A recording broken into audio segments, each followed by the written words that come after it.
Hi guys, welcome back to the Power Network. I'm Amy. Today we are going to continue our exploration on Annie Scoops, the alter ego Becca Scoops has created. She says it's an assistant who stole her identity. Oh no. She won't identify this person, however, and we are expected to believe she illegally stole Becca's identity. Yet she's not willing to prosecute or identify this person publicly.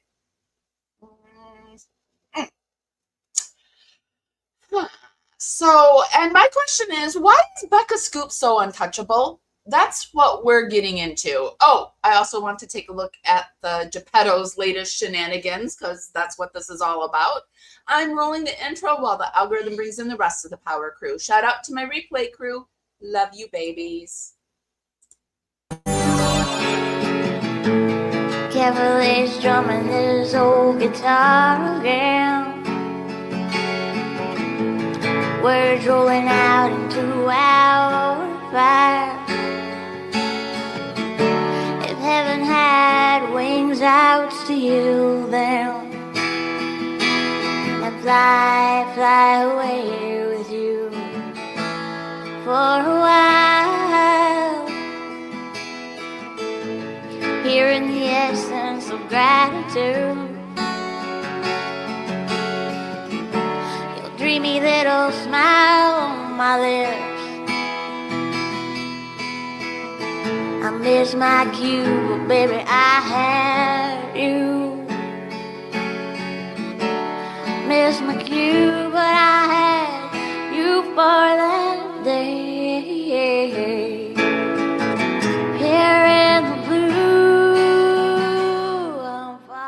Here in the essence of gratitude, it's so good to be back here on this Saturday with my power crew. I've got to admit, I've got a lot of anxiety this morning. I don't know if the anxiety is generalized world anxiety, like the world going to crap. Every morning I wake up to something new and shocking, or if it's this case again, because this case gave me a lot of anxiety back in the day. So I'm going to have to monitor that. But yeah, I got a lot of anxiety today.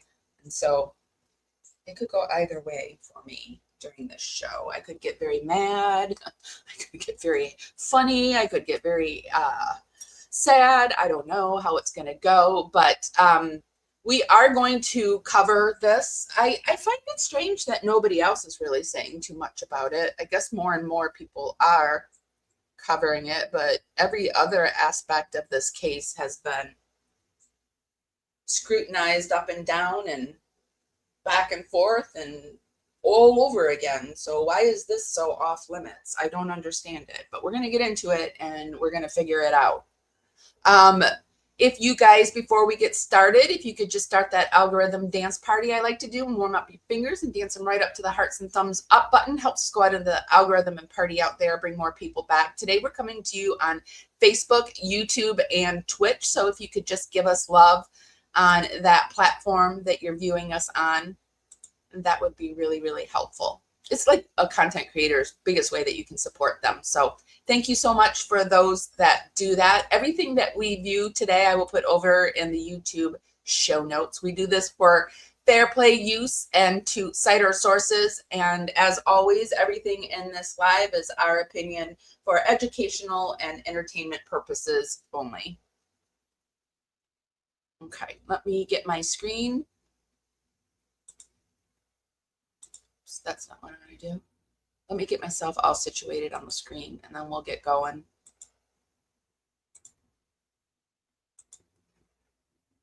So when I was getting this live worked up, it reminded me of this other content creator that I was covering that kind of went off the rails. And I want to show you that content creator because I'm going to make a lot of comparisons between these two today. And just kind of want to know, I want you to know who I'm talking about. So this reminds me of this other content creator over Christmas time that I was, well, today we're talking about Becca Scoops, and I told you in the intro, and we're continuing on with her Annie pseudo Annie. So what Becca Scoops has done is she has created these alter egos. I don't know, like we know there's this Annie, this Annie alter ego, but I mean, how many are there? I don't know. We know, and then we know there's this Sparkle, Sassafras Sparkle something. I don't know. It's Sparkle something over on YouTube that she has created an alter account to, and you know, all YouTube creators do that. I have an alt YouTube account that if I don't want to be noticed and I just want to watch a live, I'll go in under that alt account. But I don't try to pretend like I'm not who I am, right? Like I just go in and I don't like say who I am. But if someone were to say, hey, is this Amy? I would say, yeah, because it's like not really hard to figure out my alt accounts, you know. But all content creators, I think, do that. And all content creators do certain things that maybe you guys aren't aware of that they're doing. One of the things I mentioned yesterday that I found in this hidden true crime situation. So hidden true crime is a crime channel, and they were working with this person named Christina behind the scenes. And Christina was first they were friends. First, Christina was a fan. She was a channel fan, right? And they met at one of these cases, and she was like, oh my gosh, I'm such a fan. And so this content creator whose name is Lauren was like, I've got a fan here. And she had stuff that she could offer her, and she was giving her things, and she was offering up her services. And at one point she paid this fan, this super fan, she was an artist too, so she drew up some things for her, and she basically made her her friend, right? They became parasocial friends. They would see each other at conferences. I think they met at one of their HOAs pools once, and yeah, they became friends. And so as it went on, like things didn't go so well, and this Christina found out that Lauren was this backstabber, and this Lauren liked to create these Proton accounts under fake names, and or she has this like false security that if she goes behind a paywall, nobody knows what she's doing. So she would do that often and go behind paywalls and then talk about her subscribers. She would talk about other content creators. She had tried to take a few content creators down.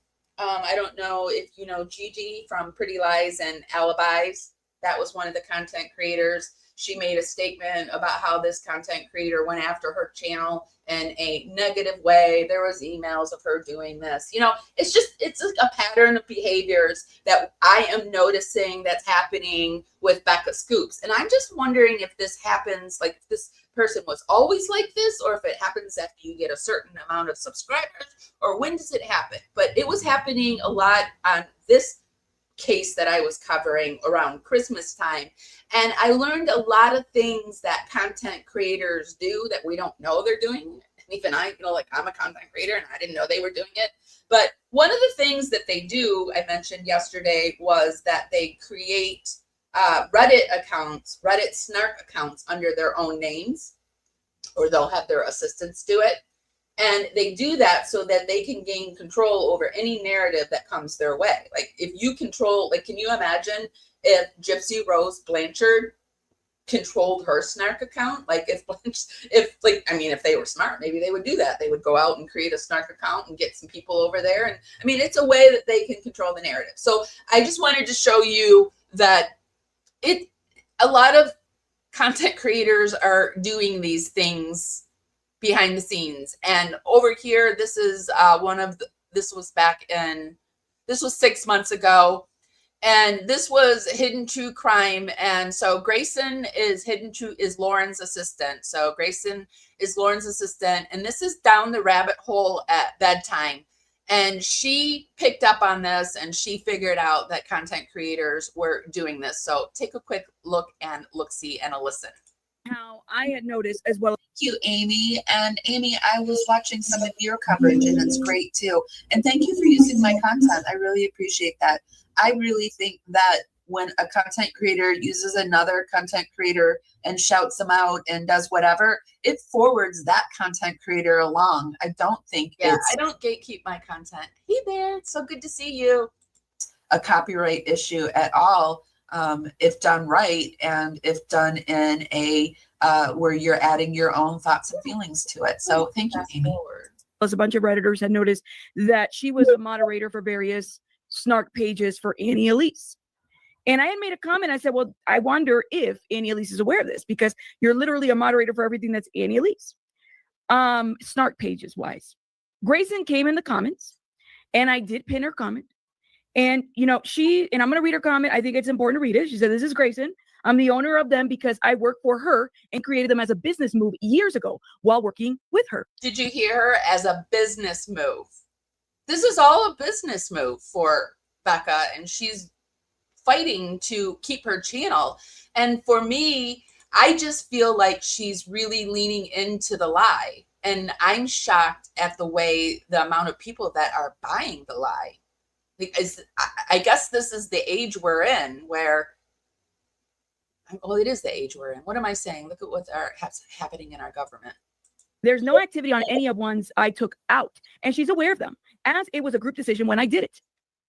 In fact, they're locked down and there's never been activity on them. Glad you guys can find anything for clicks and views to make someone look bad before checking with the source first. There's another play out of the shady content creator book where they will send their flying monkeys at you well, Grayson's her producer. They will send people at you and they will say, oh, you're just doing this for clicks and views. Yes. Yes. And so is the content creator that you're riding hard for. We're doing it for clicks and views. We're doing this for money, and we're doing this for good reasons too. There's a whole shitload of reasons why people are content creators. And money, if you can make it and you're monetized, it is definitely one of them. Do you hear her? Glad that you'll do anything for clicks and views before looking for this. Right. So let me move it forward. I basically wanted to show you that there's anything for your channel shadiness going on around the content creation business. And you might not know it if you're not in content creation. I mean, I guess it would do something like if you were trying to get some advertisers and they would think that you have more subscribers, but they look at your analytics and you can tell channels that have bought subscribers. There's certain websites that you can look at people's analytics and you can tell. And I mean, what's the point? Like, just earn it the good old fashioned way, right? Your comment because she didn't like the one that I had pinned because it was too much for her. But I do appreciate that she was willing to clarify what that was. To tell a YouTuber that you're doing this for clicks and views, and not just Grayson, because there's a lot of them out there that are saying, like a lot of the supporters, this is just clicks and views. I don't know, like if you just woke up and realized the fact that Hidden True Crime is a channel that gets clicks and views based off of the information that they put out there. That's great that they're able to check whatever source first. You really need to come up with something else, because Becca Scoops is a channel that also is doing it for clicks and views. And if you're interested in this Hidden True Crime saga, I do have, I will put in the show notes. I just wanted to show you, I have a 6-minute crammed in video that kind of breaks that whole situation down. So let's keep going. Last night, let me see, where am I?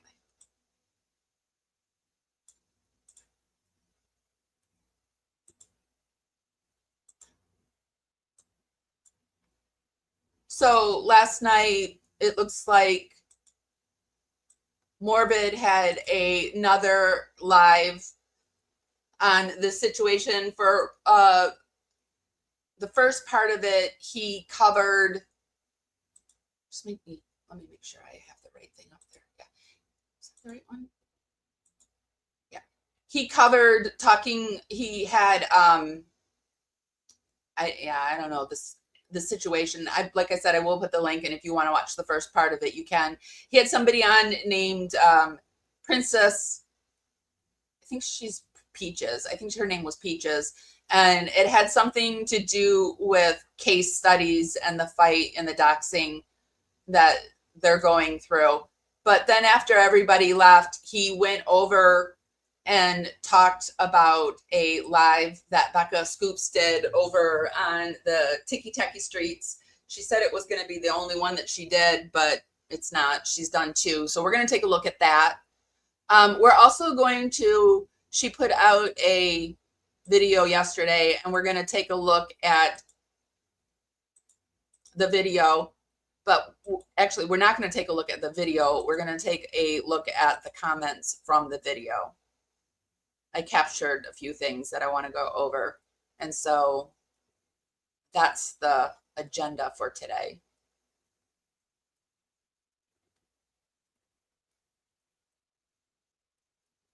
Hold on one second, you guys. I thought I had this all situated just before I went live, and for some reason, it's all wonky.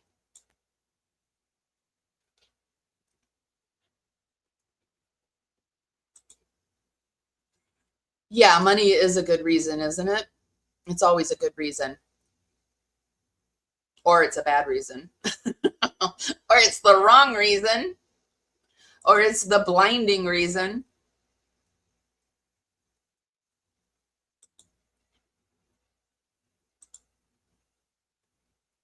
All right, let me get over to Becca's channel. That's what I'm missing.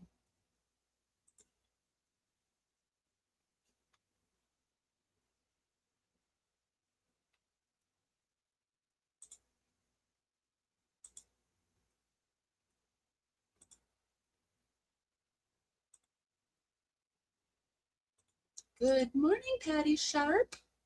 Okay, so Becca put out a video yesterday, and it also reminds me because I watched Hidden True Crime, like try their MO for how they made their comeback. Because what Hidden True Crime did was, so this person, this Christina, figured out that they were doing all this and didn't like the behavior and went over to TikTok and created this little TikTok that had like 300 subscribers. And she would never say who the creator was, but she was making TikToks about the creator. You know, and this content creator, Lauren, did not like it. And do you know how far she took it? She took it all the way to the police, to the courts. She did a 9.5-hour live where she came on and said, I am being stalked. And we were all like, oh my God, because it's a content creator's worst fear of being stalked. But then when it came out, this was a content creator over on TikTok not liking this other content creator, putting up a few videos, and she called that stalking, doxing, swatting. You know, she like took it too far. She took it all the way to the courts, and the court said, ma'am, no, get out of here with all that. And so what she did, her MO, how she got back, she didn't get taken down. She's got more subscribers than ever. I think they're at like 3. They're over what they had before. They lost content.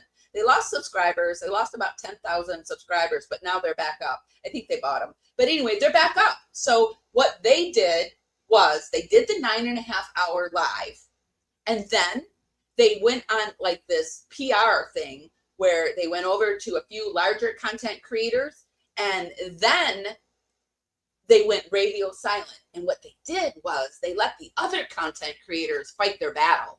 And the other content creators that are fighting their battles, they went down. Their channels are suffering because of it.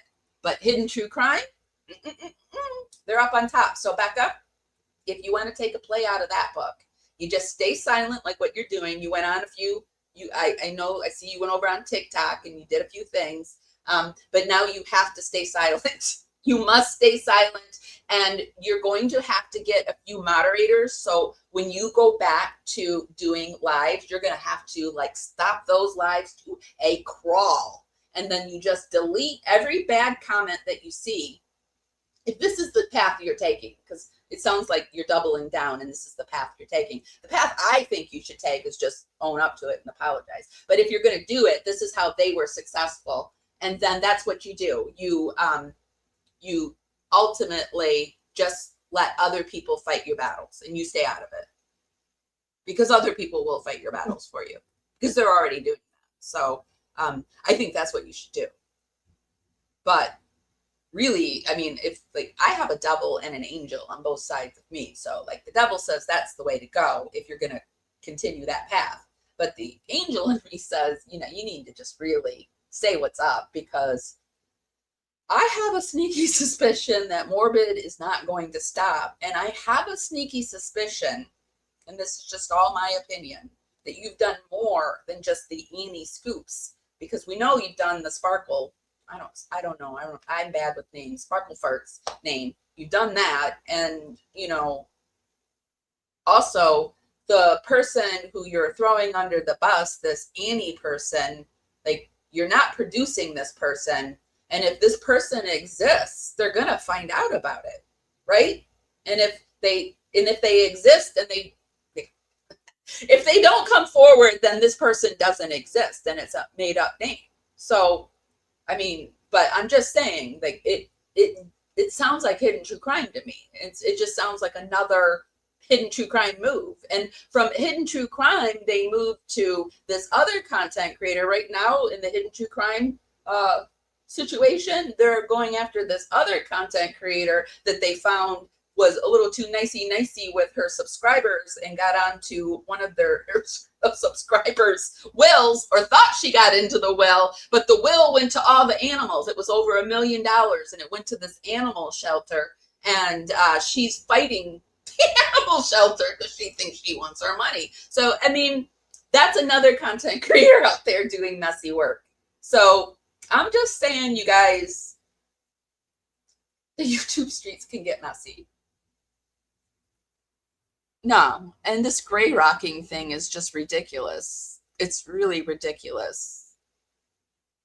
But if that's what she's going to do, I'm just saying, go over to Hidden True Crime. We've got a whole playlist. I'll link you guys for that too, if you want to follow that story. And, you know, you can just take a play out of that book, because they seem to be doing fine. I mean, people have dug into their money. They're making over $1 million a year. They're doing okay. So, but also when you're in that league, it's like a lot of stress. Like, would you want to have to fight tooth and nail every second? And especially if you're doing shady things, then you got to remember the shady things. And then, but maybe you like those things. Maybe it's an addiction. I don't know. But I did notice over on her channel, she put out a video today or yesterday, and it was entitled Love Struck. It looks like it's 18 hours ago, and it got 11K views. Let me look at her page and to compare I went to her lives. What her other videos do. So it's doing about the same thing as the other ones. It might be doing a little less, but I mean, she's getting a scandal going on right now, so it'll go back up, I'm sure. She got 11K views, and I went in yesterday and have been kind of watching the comments, and so I thought we could go over some of the comments. It's Love Struck, so it looks like she was going over Ryan and Ken drama, if you're interested.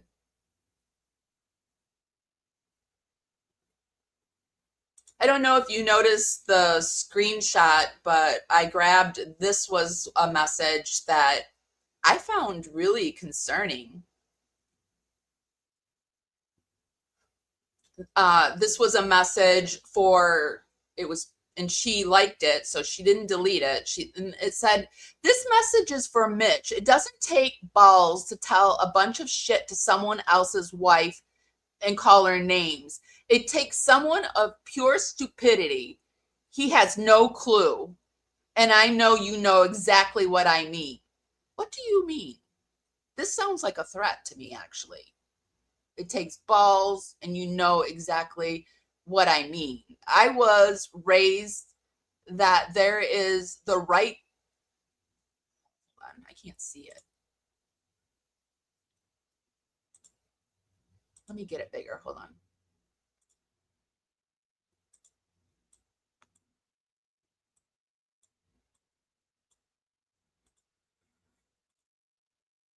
It takes someone of pure stupidity. He has no clue, and I know you know exactly what I mean. I was raised there is a right time and the right place.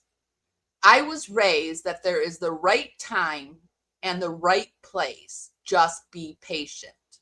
So sounds like they got something coming for Morbid. Anger is a beautiful gift sometimes. What he's doing is highly uncalled for. I have never liked him.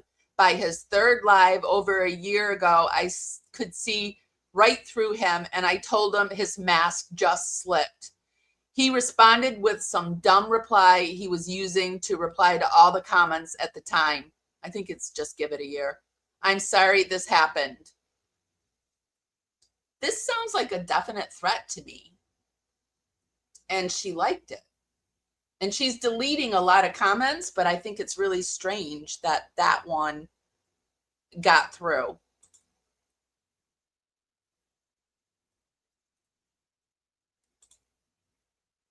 Here's some more comments. Becca, she's leaving the supportive ones, and she'll leave the ones that are like semi-supportive, but also saying you need to do something about this and not gray rock, you know, she'll leave those too. Becca, there are people on TikTok saying really bad things about you and about Lori.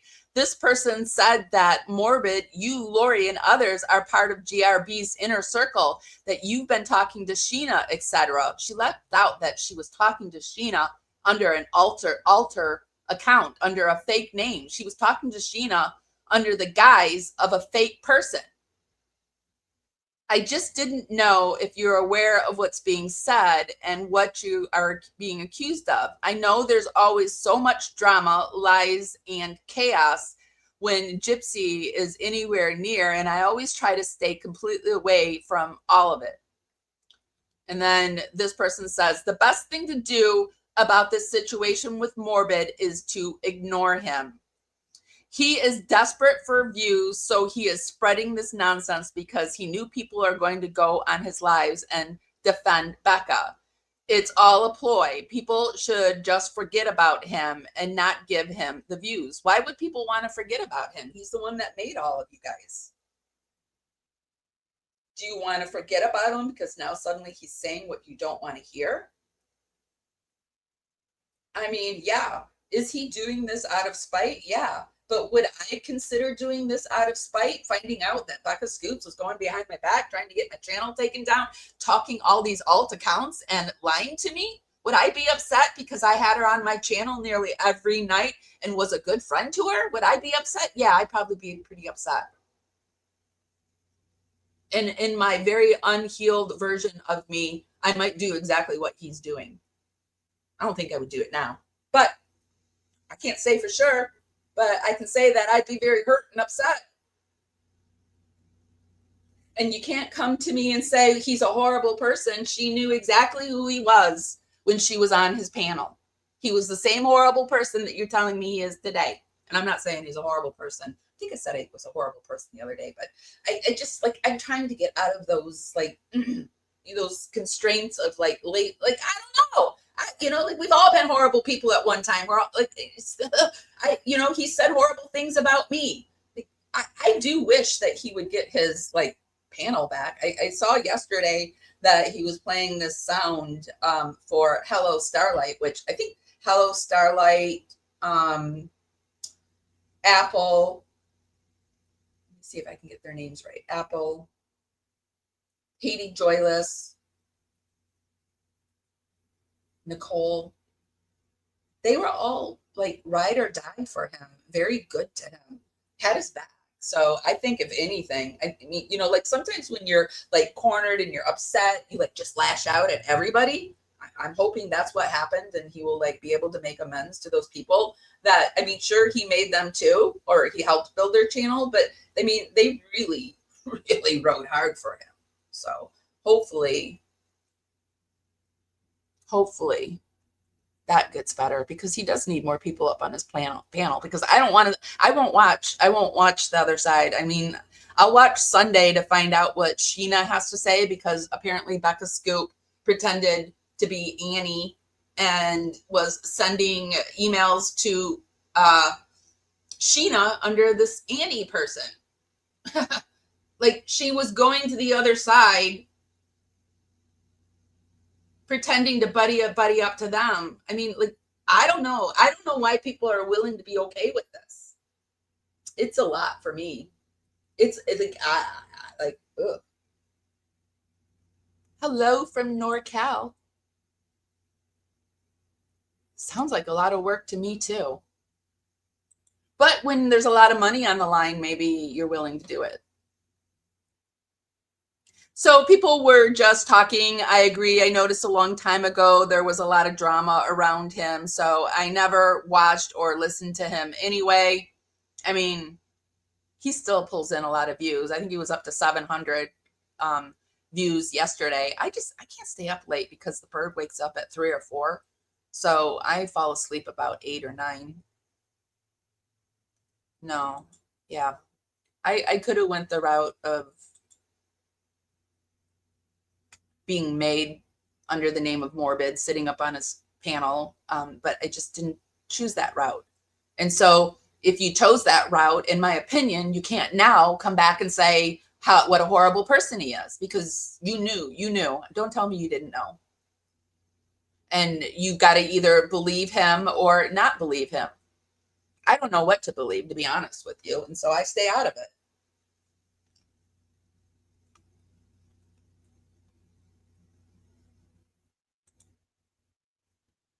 All right, so here are some more comments that were over on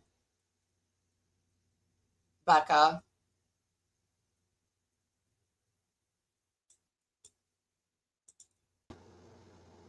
Well, then I got to slow this one down because I was just scrolling at one point. So, oh my God, I pulled a Becca. I went on Amazon to see how much neck fans were. So people are just being very friendly with her, and she's liking and approving of everything. I don't know. I haven't watched her, so I don't know if this is her MO where she likes quite a bit of stuff. Here people are just saying things. It still blows my mind. She's using Dee Dee's birthday as her anniversary date. Did we ever get the email? So Becca didn't address anything. The people are just sticking to this, and she's deleting the comments that are too harsh for her.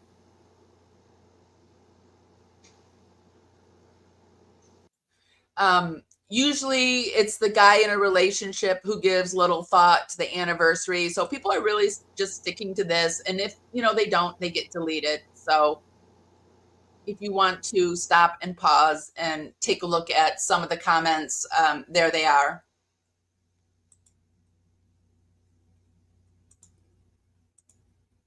And then I want to show one more thing, and then we're going to go into watching the live together. I wanted to show you one more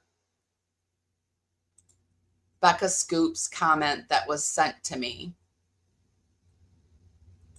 So over in the shady Gypverse, here is a comment that was sent to me. This is what it says. This is Becca Scoops.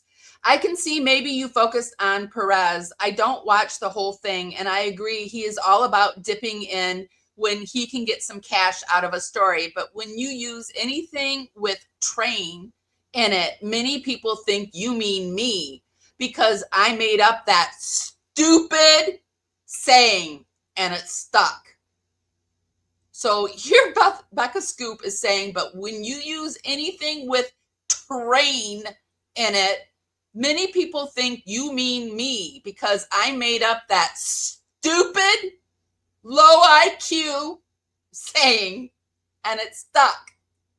So you guys that are on the truth train, she even thinks it's stupid. And I have to tell you, when I heard this truth train stuff, I said to another content creator, that's so stupid. That's like so boomer like. I said, it's like a boomer name, Truth Train. Choo choo. It's stupid. And now I feel like I can say it out loud because even Becca Scoop says it's stupid.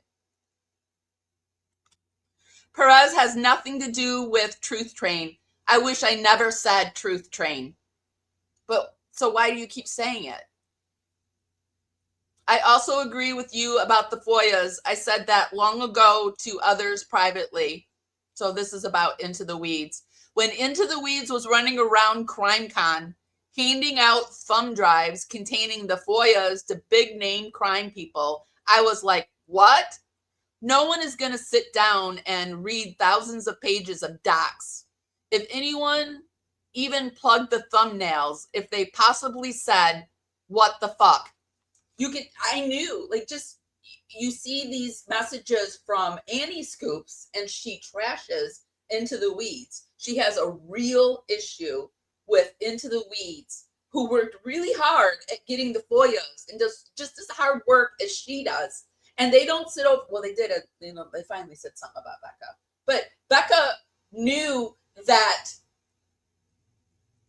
Gypsy Rose group was going after Into the Weeds and trying to take them down. And she sat on this information. She didn't go to Into the Weeds and was like, psst, heads up. Sorry, I yelled. Heads up. Gypsy Rose Blanchard is doing this. I would even do that to a person on that I didn't like, that was on, like, that was fighting against Gypsy Rose. Just as a common courtesy to be like, hey, dude, protect your channel. But no, to me, she would have been happy if Into the Weeds was taken down. And this is one of the big reasons I'm talking about it, because Into the Weeds is my friend. And they've worked really hard. And they've supported me. And they've been good to me. And that's what friends do. And what Becca Scoops is doing is not friend-like. And I can't see, I mean, I know the world we're living in, and some people it's okay to lie, and, you know, people just lie, and that's what it is. But for me, it's not okay. And I'm not saying I've never not lied. I have lied. But the whole goal in life is to get better, isn't it? Like, to learn the lessons and move on. I mean, isn't that why we're all here on earth? Like, I don't care what, you know, what religion you are, but your whole goal should be to be a better person tomorrow than you were today. Anyway, back on my soapbox. Into the Weeds has been all over the internet, just pumped up on their fame. Just pumped up. Well, is Into the Weeds telling people that if they talk about them to come to them immediately and tell them? I don't think they are. But I heard you say that on a panel. Sounds like you're doing flying monkey shit too. They're in every comment section. If a bigger creator makes a video about GRB, they comment every single time telling the creator that they are the ones with the FOIAs. And if there's any other content creator out there that's been good friends with Into the Weeds, I think you need to speak up. But that's just my opinion. They are also behind, because like when people were talking about me, people didn't speak up. But I don't care. I'm that friend that will say something. Like, I just am. They are also behind any hate that has come my way on Reddit. They aren't. I promise you they aren't. It's them and their minions. They know little really about the case. And when Rolling Stone interviewed them, they were so bad they never published this article. Into the Weeds are behind most of the attacks. They are linked up with the mods of GRB Snark, and they are horrible Shadyverse Reddit.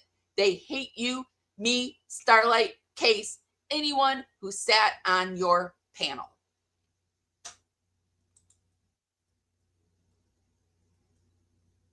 And if that's not enough to make you mad, I don't know.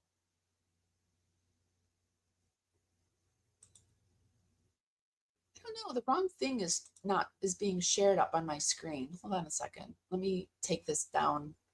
It says it's being shared, but it's the wrong thing being shared.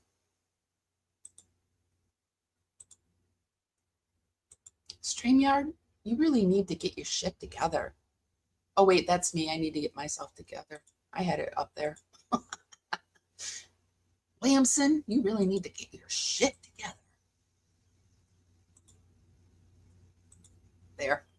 That's the, this was from the Shady Gypverse. This was a message to, I'm assuming, Morbid. Okay, let's keep going. This, if you're interested in the live that we did yesterday, or 2 days ago, that's it. We're going to go over Morbid, and then Morbid during this live also mentioned that there's this thing over on TikTok called the Gypverse Replay, and they have 2 lives of Becca Scoops on panel, so I thought we'd go over that too.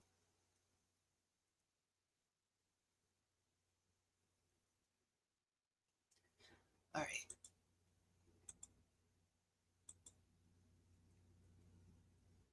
Let me see what you guys are saying really quick.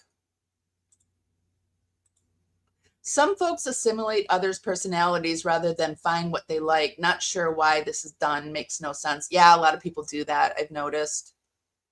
But, you know, I think that's okay too. Because not everybody can be a leader in this world. Like, we do need people that don't want to lead, right? They want somebody else to lead, and they're happy to follow and support. Like, there's things like that, like, I love animals, but I never want to open an animal sanctuary. I would rather just donate my time or money, right? So we all need people who want to follow and lead, but don't follow blindly. Hold some accountability. It's like radio silent out here. Nobody's talking. Very few people are talking about it, and I'm shocked by it, because like when Becca Scoops had that huge scandal where all that information came out about her and her nursing degree, Morbid held this long panel for her, and all these people sat up on panel with her, and they listened to her story, and they basically saved her ass at this moment, because when was this? This was 1 year ago. In this moment in time, Becca Scoops could have easily went down the drain, but he sat up on panel with her and went through everything and calmed her down, and everybody listened to her. And to think that she was doing all of this, I just wonder, like, these people on panel, like, who else was she doing it to? Because we know she did it to Toddy. We know she did it to Sheena. There was somebody else she did it to. Well, we know she was over using alt YouTube account and pretending to be a different person as Sparkles. There's one other person I'm missing. Sorry, you guys. But she's like, who else? I just wonder who else has she done this to? And if this Annie person is a true person, this Annie person, she's throwing her under the bus.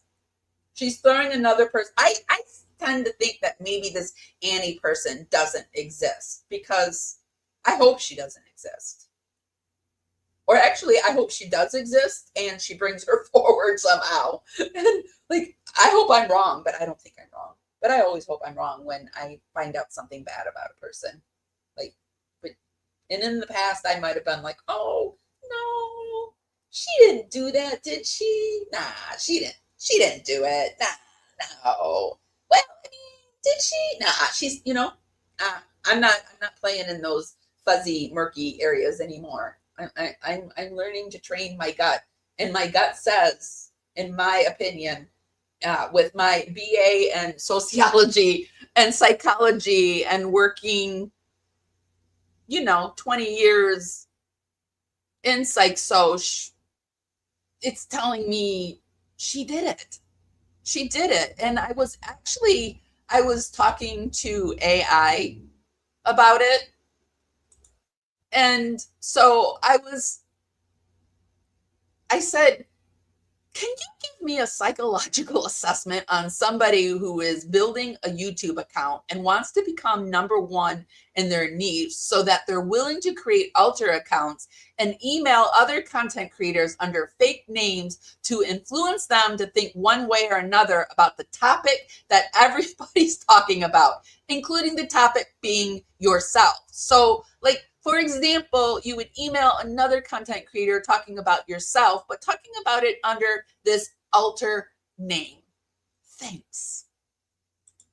And it said, right. So what you're describing is someone, and this is what I said the other day. Somebody asked me 2 days ago to give my opinion on what was going on. And I said all this. So, right. So you're describing is someone operating from a place of deep insecurity marked by ambition. They need external validation so badly, need to be number one, that they've lost the ability to compete on actual merit, which is so crazy because she seems to have great merit. Like, to me, it doesn't seem like she needs to be doing all this, but maybe she does because she is number one. And maybe this is how you get to be number one. You know, I hope it's not, because we're waking up to a world that everything we've been told, we've been lied to. And I just don't want to have to work under those rules. I won't work under those rules. So that requires creating false consensus, which means they're essentially gaslighting their own audience and peers. Take the fake accounts targeting other creators about themselves. That's a specific psychological pattern. They can't tolerate being discussed without controlling the narrative. So they're trying to plant seeds, shape opinion from the shadows. It suggests paranoia mixed with narcissist injury. They're wounded by not being in control, so they're manufacturing control through deception. What's telling is they think it works. They believe their fake emails will actually, which she's so bad at these fake emails. They believe in, if you want to see the fake emails, we watched them in the last live, and I will link the last live if you want to watch that. They believe their fake emails will actually shift how creators think about them or their content. That's either extreme magical thinking or deep desperation, possibly both. And I said, and what does it say when the person gets caught doing this, that they lie and said that they were hacked, and that they have this psycho assistant doing it, even though the writing style is the same, and it's been proved that the psycho assistant wasn't even around when it was happening? And what does it say to their audience that defends the person that's lying to them at all costs? And I think the thing that bothers me the most is the audience. Like, that really irritates me I have to disconnect from that, because the whole world doesn't want to wake up to what's happening, right? Like, we all want to stay in our safe little cocoons. And that's basically what this says. It says, that's a really interesting part. When someone gets caught and pivots to, I was hacked or my assistant did it, they're not actually trying to convince the smart people in the room. They're creating plausible deniability for the people who want to believe them. They're giving their audience an exit ramp so they don't have to face cognitive dissonance. And the audience that defends them anyway, they're invested in the person, not the truth. They've already tied their own identity or values to this creator. So admitting the creator lied means admitting that they were fooled. And also they have this parasocial idea that she's their friend, which feels unsafe. I added the parasocial part. So they'll defend the obvious false story because the alternate is admitting their own judgment was wrong. It's not really about the creator anymore. It's about protecting themselves from the shame. What's darker is the creator knows this. They know their loyal base will run interference no matter what. That's actually more narcissistic than the original deception. It's weaponizing their audience loyalty against reality itself. And to me, that's like a T. That's a T to what's happening. If you want me to do more breakdowns on the psychological reasoning behind all this, I will. Okay, so let's go over and take a look-see at Morbid's live last night. like I said, the first part of it was talking about case studies, which I'm not interested in that. And the only reason I'm interested in Becca is because I feel she's lying to her audience, and I feel like she is lying to her friends, her content creators, and I have a real problem with content creators doing this to one another. Like, that's wrong. It's wrong to be doing this. And yeah, so but with Case, I don't even know any of that. So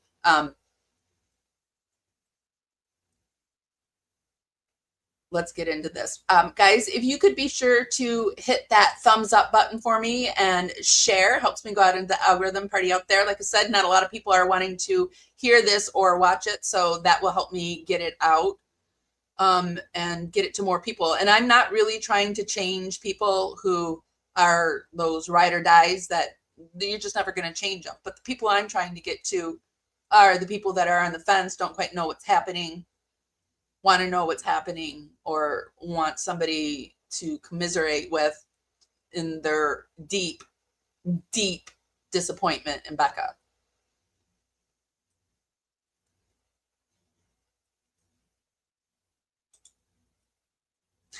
Namyo Renge Kayo, or was it Namyo Renge?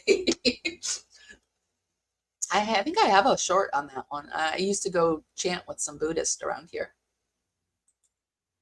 Sounds like a lot of folks in this day. Yeah. Yeah. It's like never growing out of the protective birth sac. Yeah, it's so weird. It's, if I think about it too hard, it scares me. Like pretending to be these other people and creating all these narratives, it scares me. Scares me. I made sure I checked to see if I had any emails from that person. She only ever emailed me under her real name. Becca is a 60-something-year-old woman. I don't think she would be into playing games like that. You don't think so? You don't think so? So you're one of those people that want to take her plausible deniability because you want to believe this. She gave you the exit ramp and you took it. But that's okay. It's okay. We can all have different opinions here. You don't have to think the way I think, and I don't have to think the way you think. It may take some time, but it all comes out in the wash. Yeah. And sometimes the only thing you get out of it is the knowledge that they know that we know. And that's all you can get from it, because there's people like this who just want to believe. I want to believe too. I want to believe that she didn't do it, but everything points to she did it. I want her to not have done this, and I also want her to admit to she did it and to apologize for it, but I don't think I'm going to get what I want. I don't get what I want ever in this world. But anyway, let's get into it. Let's start this live. I got to get myself out of the way.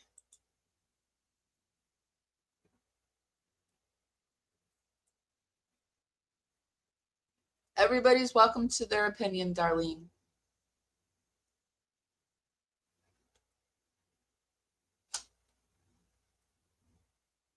But it's the same opinion that pisses me off about Trump. He's all over those fucking Epstein files. But can you prove it? You know what I say to people now when they're saying, prove it about him? I say, I'm not your errand boy. The proof is out there. If you don't believe it now, by now, there's nothing I can do. Like, the proof just keeps rolling out there about Annie Scoops. If you don't believe it, you don't believe it. I believe it. Because 2026 has opened up a lot of people's eyes. It's brought a lot of us back online to our inner knowing.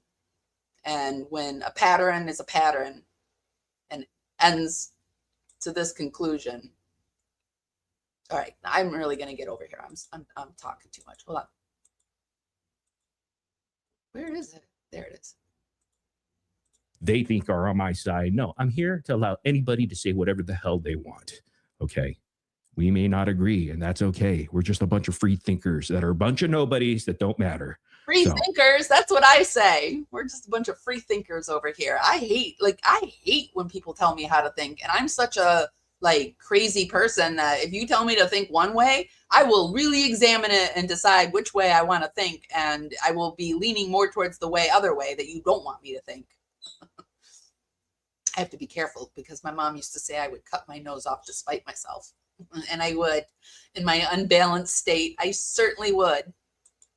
But just remember this, Morbid is watching. All right, let's see where... Okay, guys, I guess... One more thing. I had the bird in the other room for the first portion of this, but he is getting restless. So we have a little bird, a little green cheek. His name is Junebug, and he'll be flying in and putting his 2 tweets in. I'll try to keep it down. Some people like them, some people don't, but I live in a studio apartment, so it is what it is. What's her name? Annie Scoops comes in to play. This is her response. Attorney and testified that is, Look who's here. Hey, Becca. can you hear me? Hey, Becca. Yeah. Hey. We are in the Hey. presence of greatness. Hello, Oh, Becca. you guys are so nice. Oh, that is so gross. What It's like the Becca actual- Scoops just randomly goes into the... You are in the presence of greatness. I mean, does it happen? When does it happen with? I don't know. shitty, dumb panels that nobody fucking cares about. I mean, it's laughable because I guess it that brings tells me there why people aren't covering it, because we're in the presence of greatness. drama to the TikTok world over there. And just wants praise. It's like, oh, thanks, guys. Thanks for kissing my ass. I love it. I love it. Hey, everybody go to Gyp First Replays. I found out that channel. Somebody sends me links of that channel, Gyp First Replays. It kind of coincides with what we're doing here because all we do is cover that universe of Gypverse and the locales that live in that and are obsessed and crazy, like case studies. Who doesn't care that his family got freaking doxxed? So yeah, make sure you guys go check it out because it seemed like this person, it just records everything that over there on TikTok. So if you want to, you know, stay very or updated with all of the TikTok lives and drama, go check out that. Everybody should go subscribe there. I wish I had a link to the channel. You know what? I'm going to pin it at the comment section and I'm going to put it in all my video descriptions. I better remember that because I think it's important, especially if this person is putting in that hard work to do that so that people that miss all these live streams on TikTok going on, whether it's on this shitty panel or that shitty panel, it's all over there. So you guys can knock yourselves out because I don't even know how people would keep up with this. But hey, people like it. So who cares, you know, to each their own. And this is the channel right here that he's talking about. She copies all of the stuff over on TikTok. I know a lot of you don't like going over to TikTok, so she copies a lot of the lives over there and she brings it over to YouTube for you guys, for us. I shouldn't say you guys, for us. Yeah, I'm not, there's a lot behind this. I'm just By the way, let's get back to the ass kicking or kissing, not kicking. Look who's here. Hey, Becca. can you hear me? Hey, Becca. Yeah. Hey. We are in the Hey. presence of greatness. Oh, Hello, you Becca. Who said we are in the presence of greatness? Who's the really big ass kisser in that group? guys are so nice. Yeah, I'm not, there's a You lot can't tell. I don't like who you can't tell who's talking because the little emoji doesn't move.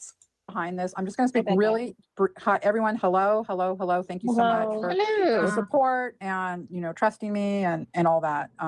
This is a really bad situation.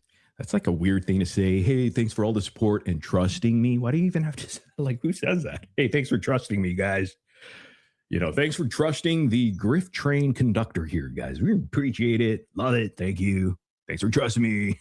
I tell a lot of lies. That's like somebody who actually tells a lot of lies. They got to set you up by saying, thanks for trusting me. I know I'm a liar. I'm a known doxer. I'm a known liar, but trust me. I love it. I love you. I feel like you would not say thanks for trusting me. You would say more like thanks for supporting me. Trusting me. All right, continue. And I don't want to, because there's somebody involved that isn't well mentally. I don't want to. Oh, CN, are you not well? Damn. Oh, why would you even say that too if it's your assistant? Somebody's not well. It's actually her. It's her alter ego, Annie Scoops. You know what? I'm not going to hurt this person for my own gain. Okay. I'm just not going to do it. Either people, you know, can, I sent you just Becca doesn't want to hurt this. She's not going to hurt this assistant for her own gain, but this assistant was falsely using your name and going and contacting people. And she keeps saying under TikTok, but it wasn't just TikTok. It was emails. And I bet you it's Proton too. I bet you we're going to get a lot of shit. It's going to be a slow trickle. That's usually what it is. It'll be a slow trickle. But it's not just TikToks. So you're saying that this crazy Annie, stalker, alcoholic, unbalanced woman, you don't want to expose her, but she was doing all this shady, underhanded stuff that could take your channel down. That is pretend like you're stealing it. She stole your name, but you don't want to take her down. I just have a hard time going from part A to part Z, and I can't believe that people believe all the shit in between. But they took the ramp. People want the off ramp. I can't take the off ramp. Person. Becca doesn't want to hurt herself, I guess.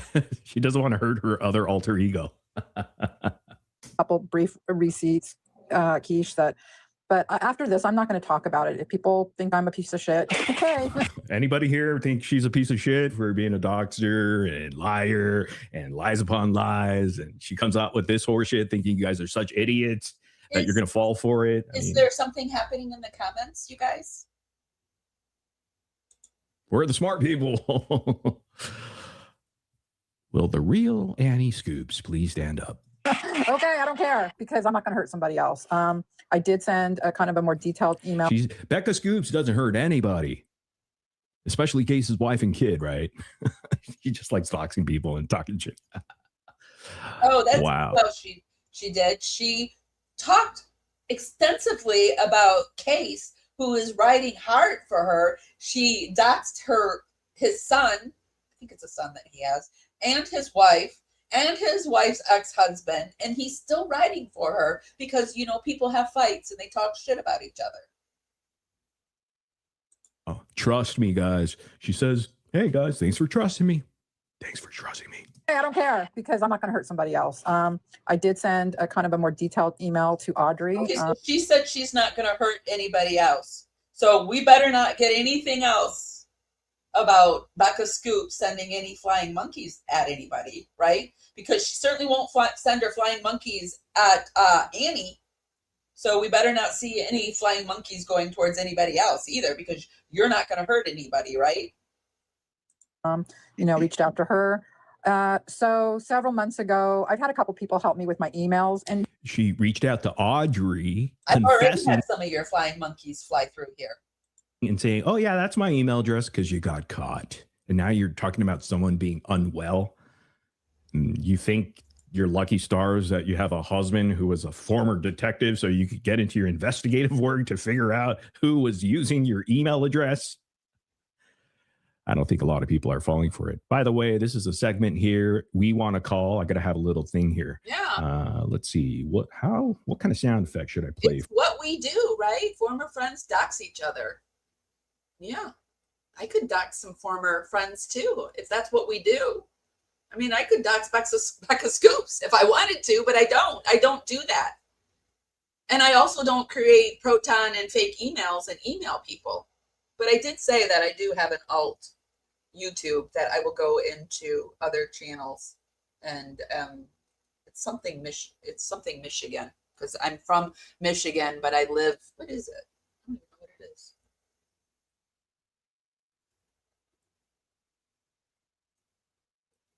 Let me look really quick.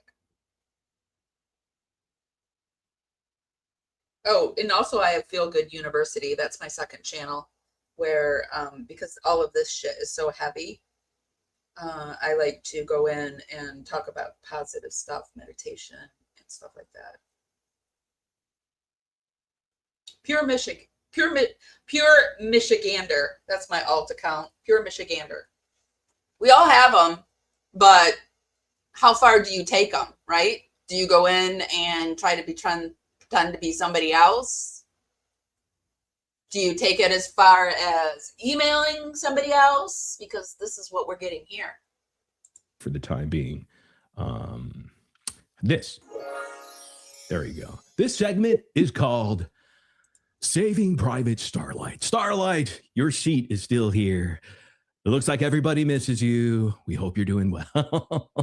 I hate to put her on the spot, but hey, we got to try, right? Saving Private Starlight, everybody. I hope that he does a little bit better than that and gives her a formal apology, because I believe Starlight deserves it, especially because she was a really good friend to him.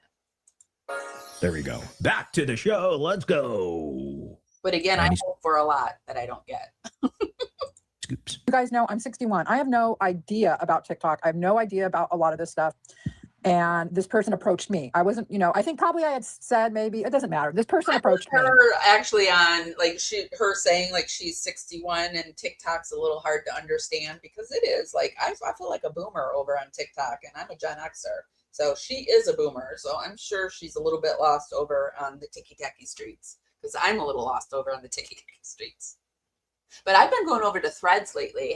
Does anyone go over to Threads? I found like, I don't know if you like the music that I use, but the music is by Serena Matthews, and I'm friends with her over on Instagram. And she told me that Threads was a lot like how the MySpace days, how they used to be. And it is. It's like people having real conversations. It's a lot of fun. So if you don't want to have to like post pictures, and I see a lot of people posting like trying to find local groups to meet up, or people local like with the same interests. And so yeah, I like the Threads. Very professional. There's been 2 people. Very professional, but very unwell. This person approached me. Okay. So she approached herself. She's like, "Hey, Annie, I'm Becca." "Hey, Becca, nice to meet you." "Hi, I'm Annie." "Yeah." We got a team Michigander in here. Where'd you grow up? I grew up around the Oakland County. I always say this. You know how Eminem grew up on 8 Mile? Well, I grew up on 9 Mile, 1 mile away. But actually, it's funny because 8 Mile was the cutoff point. Like the Metro Detroit area is very segregated, and the Detroit, like there was a cutoff point for Detroit, and 8 Mile was it. And I lived 1 mile up. Wayne County. Oh, you lived by me though. I was in Oakland County, but yeah. Talking to ourselves. That have worked on my emails, and this person, they both have been very professional. This person was really like, and I went to Olivet College in Michigan. Olivet, Michigan. By the way, I do miss Apple too. I miss people on my panel here.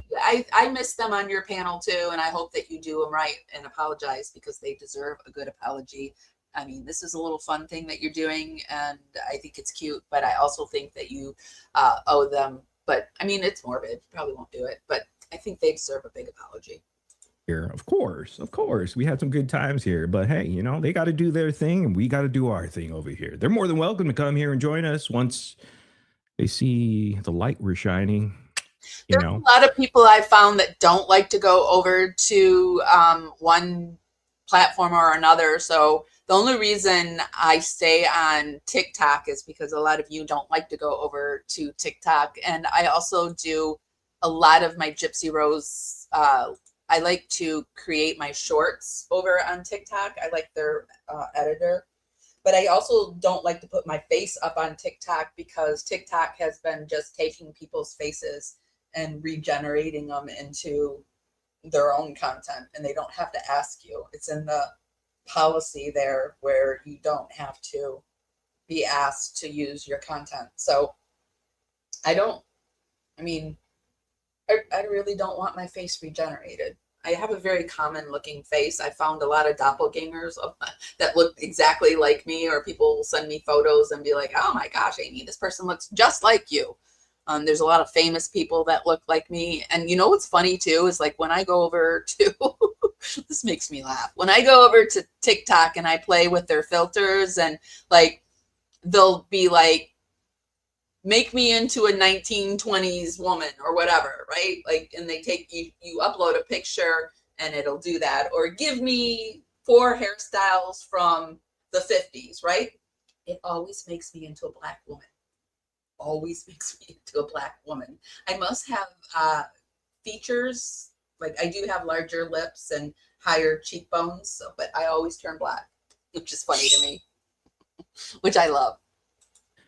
And again, when I called them idiots and low IQ, clearly, like I explained earlier, it just meant he I was must have really hurt her feelings because she was a ride or die. Like she was one of those people that I could tell there were things that she didn't agree with them. And she would say, oh no, Morbid, I don't agree. But she was also one of those people that let her friends be her friends. And she didn't try to control them or manage them. And I never felt like she was trying to manage Morbid. I felt like Becca did. I felt like Becca was trying to manage Morbid.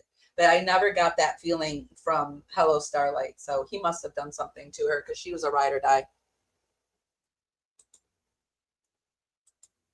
using whatever terms, description that this unwell Annie Scoops, I'm sorry, Becca calls her own people in emails that we've unraveled. And my whole point was, hey, look, if Becca could call you that, how come I can't? And they didn't like it when I did it. Nobody got it. Nobody got that the low IQ was coming from inside the house. It was coming from Becca Scoops. Becca Scoops were calling you guys low IQ. I read that thing earlier where she said, you guys are stupid. Stupid truth train that caught on. The stupid truth train, which I think is stupid too. Like I don't think it's stupid that you guys want a truth train, but the name is stupid. It's very boomerish, but maybe you guys like it. So, but she called it stupid. So I'm going to say out loud that I feel it's stupid too. I said behind the scenes to one of my friends, one of my content creator friends, I said, this is stupid. And I said, and this is something that I don't want necessarily to be said out loud, but I will say it out loud if you say I said it, right? Because I am a definite person that, this is my line. If I don't want it to get out, because sometimes if you tell something to somebody, not everybody doesn't know that your conversation shouldn't get out, but I'm an ex-social worker. So I put things in the vault, right? I don't really say a whole lot. I want to say a whole lot, but I don't say a whole lot. I get it in the vault. And so I will say this. I'll say what I said, and then I'll say, and I don't necessarily want to have to say that out loud. I would rather keep this between you and I, but rest assured, if you decide to say it out loud, I will own it. That's my disclaimer. Sometimes I'll say it before I say it too, just to let them know. And it takes a lot for me to say something. But I did say the truth train thing because it was getting on my nerves. She said it. She said it. Here, she said it. This was the email that it's over on the Shady Gypverse. This is to Morbid. She says here, she doesn't mind. I didn't watch the whole thing, and I agree. He is all about dipping in when he can get some cash out of a story. She wasn't happy about Perez and Morbid calling it the grift train. And Perez has nothing to do with the truth train. I wish I never said truth train. But when you use anything with train in it, many people think you mean me because I made up that stupid saying and it stuck. Perez has nothing to do with the truth train. I wish I never said truth train. Then she goes in to rip into the weeds. I mean, this was a special email. This was special to me. And if you don't believe she wrote that, I don't know what to say. I don't know what to say. But okay. So let's go back into this live. I'm getting off track. I love it when Becca does it, or they have an excuse for her. We're just trying to shine a light. That's all. We don't hate these people. No. We just got very offended when he was saying all these things. And these are all the things that Annie Scoops or Becca Scoops has said about you guys one time or another in an email. So you're low IQ, and you catching on to the truth train is stupid. I'm offended. I'm offended. I'm offended. Want people to see the truth. We really do. But we're headed in the right direction. We're headed from the opposite side of the same railroad track, and we're on a head-to-head collision course. And we're going to be victorious. We're going to be victorious. Oh, yeah. Like, I felt like just over. Morbid is always watching. Sorry, not always. Morbid is watching. Give it a year. Really like getting into. I'm not getting into it. I don't want to talk about it. And by the way, if people really piss you off, like haters in the comment section, and give it a year is not working, okay? Or you sense that this person is real. Move it forward. You know how Hollywood is, real as her in her tick. So we smash, we leave, we repeat, and we have a good. You're like, you have a live, Keish, and you see Becca Scoops enter the chat. Yeah. Oh, damn. That's nefarious. Becca Scoops enters the chat. That's it. That's all she did. That's nefarious. Becca Scoops live stream. There's about three. Is there 3 lives that we did? There's 2 definitely, but there's 3 lives we just did recently with, yeah, I think the last 3 lives where it has all the emails that I read off.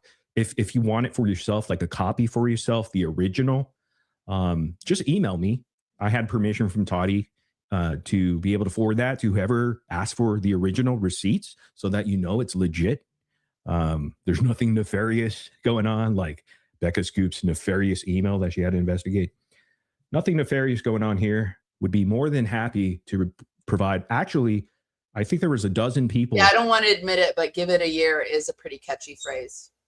That emailed me, including a few creators that wanted this information, and I've already forwarded it to them. And so they have it. They thanked me. They maybe thought that I was going to provide these receipts. It was AI or fake. It's not. It comes straight from Gmail, Google. So yeah. So if you want it, email me. There's my email. Nightbot has it. sirmorbidx@gmail.com. When I get a chance, it may take a couple days for me to get to everybody, depending on how many people are there. Usually I try to do it from my phone because I don't want to hop on a computer to, that'd probably be much easier. But anyhow, if you guys want those email chains, I'm not going to provide any email chains like what's her name? Oh, Annie, Becca Scoops, doxing Case's wife. I'm not going to provide that. So if you want the email chains, it sounds like he's going to give that information. I think Toddy's providing it too, if you guys want it. Manipulative. The list goes on and on. I don't know why, but is it because I don't have my number locks? It won't let me pop my thing. Oh, there it is. Because these people don't like account. It is. Yeah. They had the number locks. What's up? So, but see, she did good work. It was just like she was so enthusiastic. Oh, but I'm sorry. It did kind of shock me that she would. I'm like, wait a minute. Whoa. That is so fake. So she was so enthusiastic. She was so professional, highly educated, just a smart person, very happy-go-lucky, but she was really unwell. She's like, yeah, but I just want to, let people see that you're on TikTok because you're not on TikTok that much. It didn't even sound like a real story to me. So I don't even think this person exists, but I think like somebody said in the chat, like lies are always anchored in truth. And I believe that too. So I think this person might have floated across her at one point and she thinks she's long gone. And so she's just like creating a story around this. I can't quite figure it out. I'm very good at I call myself the guessing psychic, but I think it's because of my background, my psych-social background. I'm very good at guessing the road, the pattern, the outcome of a situation. I can usually get it down to 2 variations, and I haven't quite got it there with her. It's either somebody who has crossed her path and she's building up this Annie around, because it almost feels like for lack of a better example, in the Brady Bunch, when Jan got George Glass, like she saw, a picture and George was on there, and then she saw a glass, and it was like, and his name is George. Yeah, George Glass, right? And I just feel like this is how we're getting Annie Scoops, right? And she was an assistant. She was really educated, but she was an alcoholic. She looks over and she sees a wine glass, but she was an alcoholic. I mean, it just doesn't sound like a true story to me. Yeah, I overlooked it. Dude, where did she come up with that fucking horseshit story? It is A Patterson. 5th grader could come up with that. What is that? Not upset at all. Fuck. She's not going to make this person's hell in any way than it already is. I mean, this person lied, stole her identity. This is identity theft because this is attached to a big budget YouTube account where Becca Scoops probably, I mean, I'm sure somebody's going to go. Like, eventually, this is where it goes. People will start looking into her finances. I'm not. But people will start doing that, and we're going to find out how much Becca Scoops is making. And it's quite a bit because we know, like, Morbid said, I wish I could remember. I think he said he was making $7,000 to $8,000, and Becca Scoops was making 3 times that. Probably much more than that now. Where is her channel up here? Let me find that Becca Scoops channel so I can just take a quick look at it. Did I leave it? Oh, there it is. So she's at 49.8K subscribers.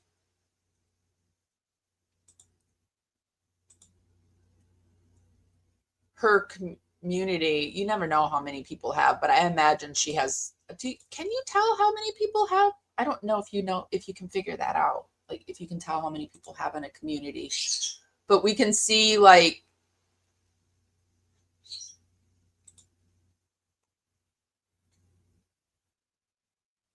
I can tell I don't join communities too much. Where do you go to join people's pages? Subscribe? No, that would be.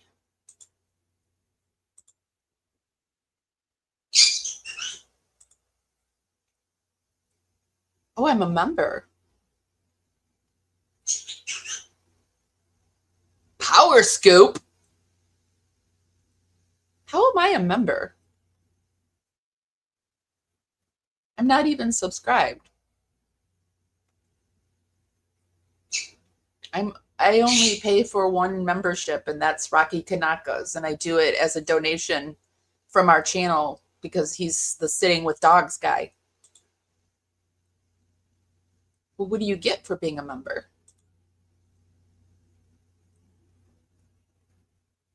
What happens? If I resign, what happens? I don't want to press. It probably will. No, I don't want to do that because I don't want to.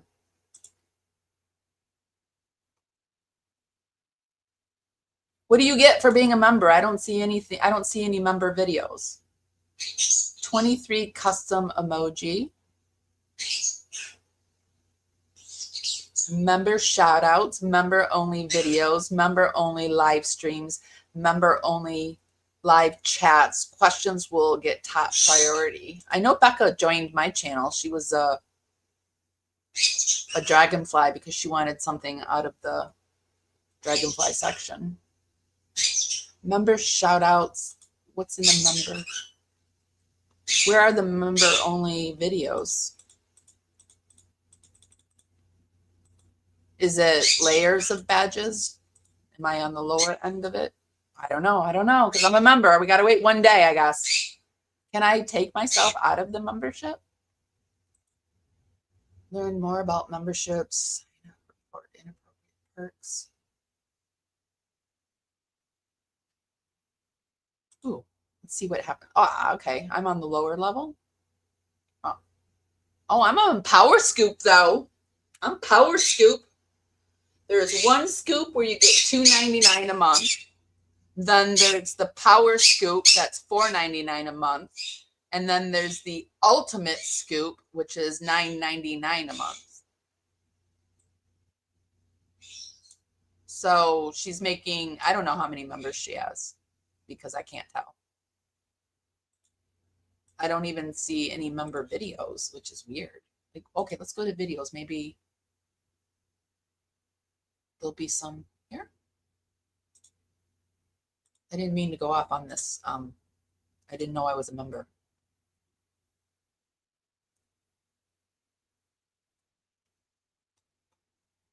So there's no member videos. That's a bummer. Was anybody a power scoop? Did you see any videos? Do you have to be on a higher level of a tier? Like, what the fudge? C-perks. There's custom emote. Like, okay, so, all right. Anyway. That sucks. Finding out I'm a member and no videos.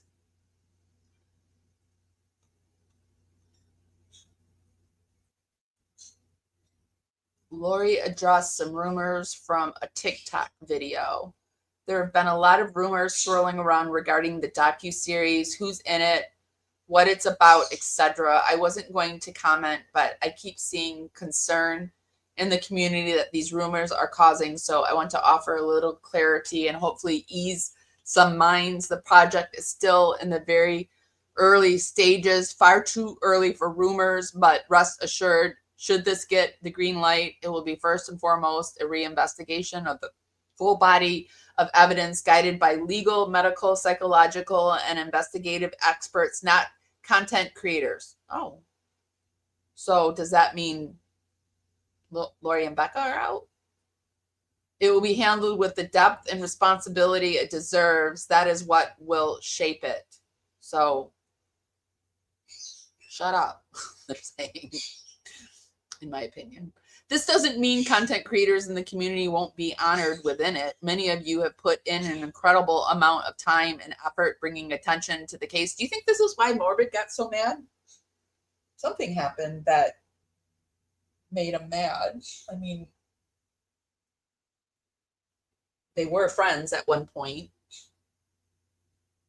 This doesn't mean content creators in this community won't be honored within it. Many of you have put in an incredible amount of time and effort bringing attention to this case and the truth, and that absolutely matters. But this is primarily an evidence-based investigation. It seems to me, too, you would ask into the weeds, the people who got the FOIAs, but I don't think they did. Period. The companies Becca and I are in talks with are reputable, established teams who have a strong track record in this space, and they are very thoughtful and about. And did Into the Weeds bring in this dreamer, this not dreamer, but this dream expert lady? Wasn't she the first one that brought Lori in to the Gypverse, Gypstein files? Again, nothing has been finalized. We're a long way from that. It's also important to keep in mind that final decisions around contributors happen at the network streamer level if and when a series moves forward. So they're telling you to shut up and stop bothering them about it. You'll get picked if we like you, and if you don't, oh wait, no, they're saying that the network will pick them. There are still so many stages to get through before those decisions are made. So for now, let's just focus our energy on spreading the truth and direct our prayers and mojo on the important project getting in the finish line. All through history, the way of truth and love have always won. There have been tyrants and murderers, and for a time they can seem invincible, but in the end, they always fall. Always. Yeah. I wonder if Lori knows what Becca's been up to. I mean, I know she knows now, but I wonder if she... Okay, Junie, we're not going to do that. What can mommy do for you? You want mommy to turn your shower on? Okay, we'll do that. Let me get something playing. I got to get the bird situated. You just said you wanted to take a shower, baby. Yes, it is a June Baba. I'll be right back, you guys. And why would she get mad at that? It's just TikTok presence. How is it? Dude, this is not making sense. You know it, guys. Do you see it now? And that's my question to you guys. Do you see it now? You don't. Give it a year. I'm just a sucker sometimes, you guys. I just am. So she was writing. Okay. So her excuse is she's a sucker. Are you guys believing that? At 61 years of age, she's a sucker. You know who's a sucker? All the people she's misleading and lying to right now. Tell the truth, Becca. Toddy actually challenged her. You know, she set challenges out like, hey, apologize. Not only to me. That's what Toddy said. Rightfully so, by the way. She deserves one. Pretending to be someone's friend. How about an apology or at least an explanation with receipts like we show, that we have shown, undeniable proof? Why don't you do that on your platform? Stop going to these little hole in the wall places where nobody is actually paying attention except the people that adore and love you, like you're the next coming of Jesus Christ, right? Well, I mean, do it. they acted like they had a celebrity in his house. Let's move it forward. But Shorty Pie was saying, she's saying, hey, Becca, you know, you need to address this, essentially. I have seen Shorty Pie say that in the comments, in her comments, and Becca's comments. Address this, please, and saying, hey, you know, just shut the shit down. If it's not true, it's easily able to be debunked with her receipts that she has and claims that she has. And, you know, but I already know the truth. Easy to even just shade out Annie's name and address, and or even better yet, get Annie up here. Let her explain her craziness. Because if you guys are still friends and you don't want to do anything harmful to Annie, it seems like Annie would want to right her wrongs. Almost yelled. Truth. Then a lot of people are starting to see the truth. And that's why over here on these streets, we say, give it a year. Give it a year. And that can mean anything. People say, well, what does that mean? Does that mean he's going to turn the tables on these people again? He's going to flip? I'm not. That people don't fucking understand sarcasm. Fine. Oh, she's doing wonderful. No anxiety at all. Not thinking about, you know, that her grift is at on the line here. Nothing. She thinks we're just going to quietly go away. The more you ignore us, the more louder we get. And the more jump on board to want to hear the truth. I did see that they're planning a live to expose Morbid, and somebody said something about he's not allowed to be on YouTube, but I don't think so, because he's got quite a few channels on YouTube. I don't think he would be doing this and risking a ban of I think he's fine, but I would be worried about your own channel. I just really think Becca needs to come clean about it. She came out with this Annie Scoops story too soon. You should have sat back and put something better together. Want to see it. That's why we provide receipts here. That's why we have other people who have receipts. Invite them on to share those receipts like Toddy. And there's more coming. This weekend, maybe most likely on Sunday, I hope Sheena and Bree can join to share what they have, because they received emails from that same account. Does we have any subscriber videos over there? Or like maybe it's in the higher tiers, but it seems weird that she wouldn't have a $4.99 video for people to watch. Sorry, Patty. Thanks for stopping by. See you later.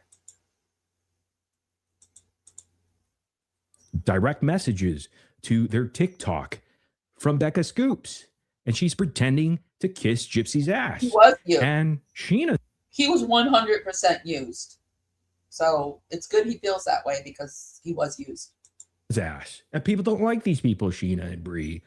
You don't like that they are on my panel, and I let anybody up on my panel, and they get in. I don't mean like it's good, but it's like his feeling, what he's feeling is 100% on point. They're like, oh, Morbid is with Bree.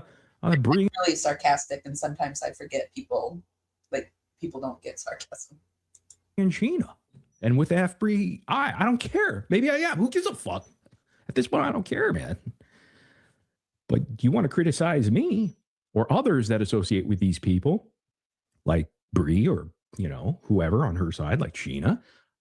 But are you going to turn the blind eye when you find out maybe on Sunday? The part I can't hardly stomach is that he's maybe buddy with them. Another year. We'll find out soon. To be continued on that.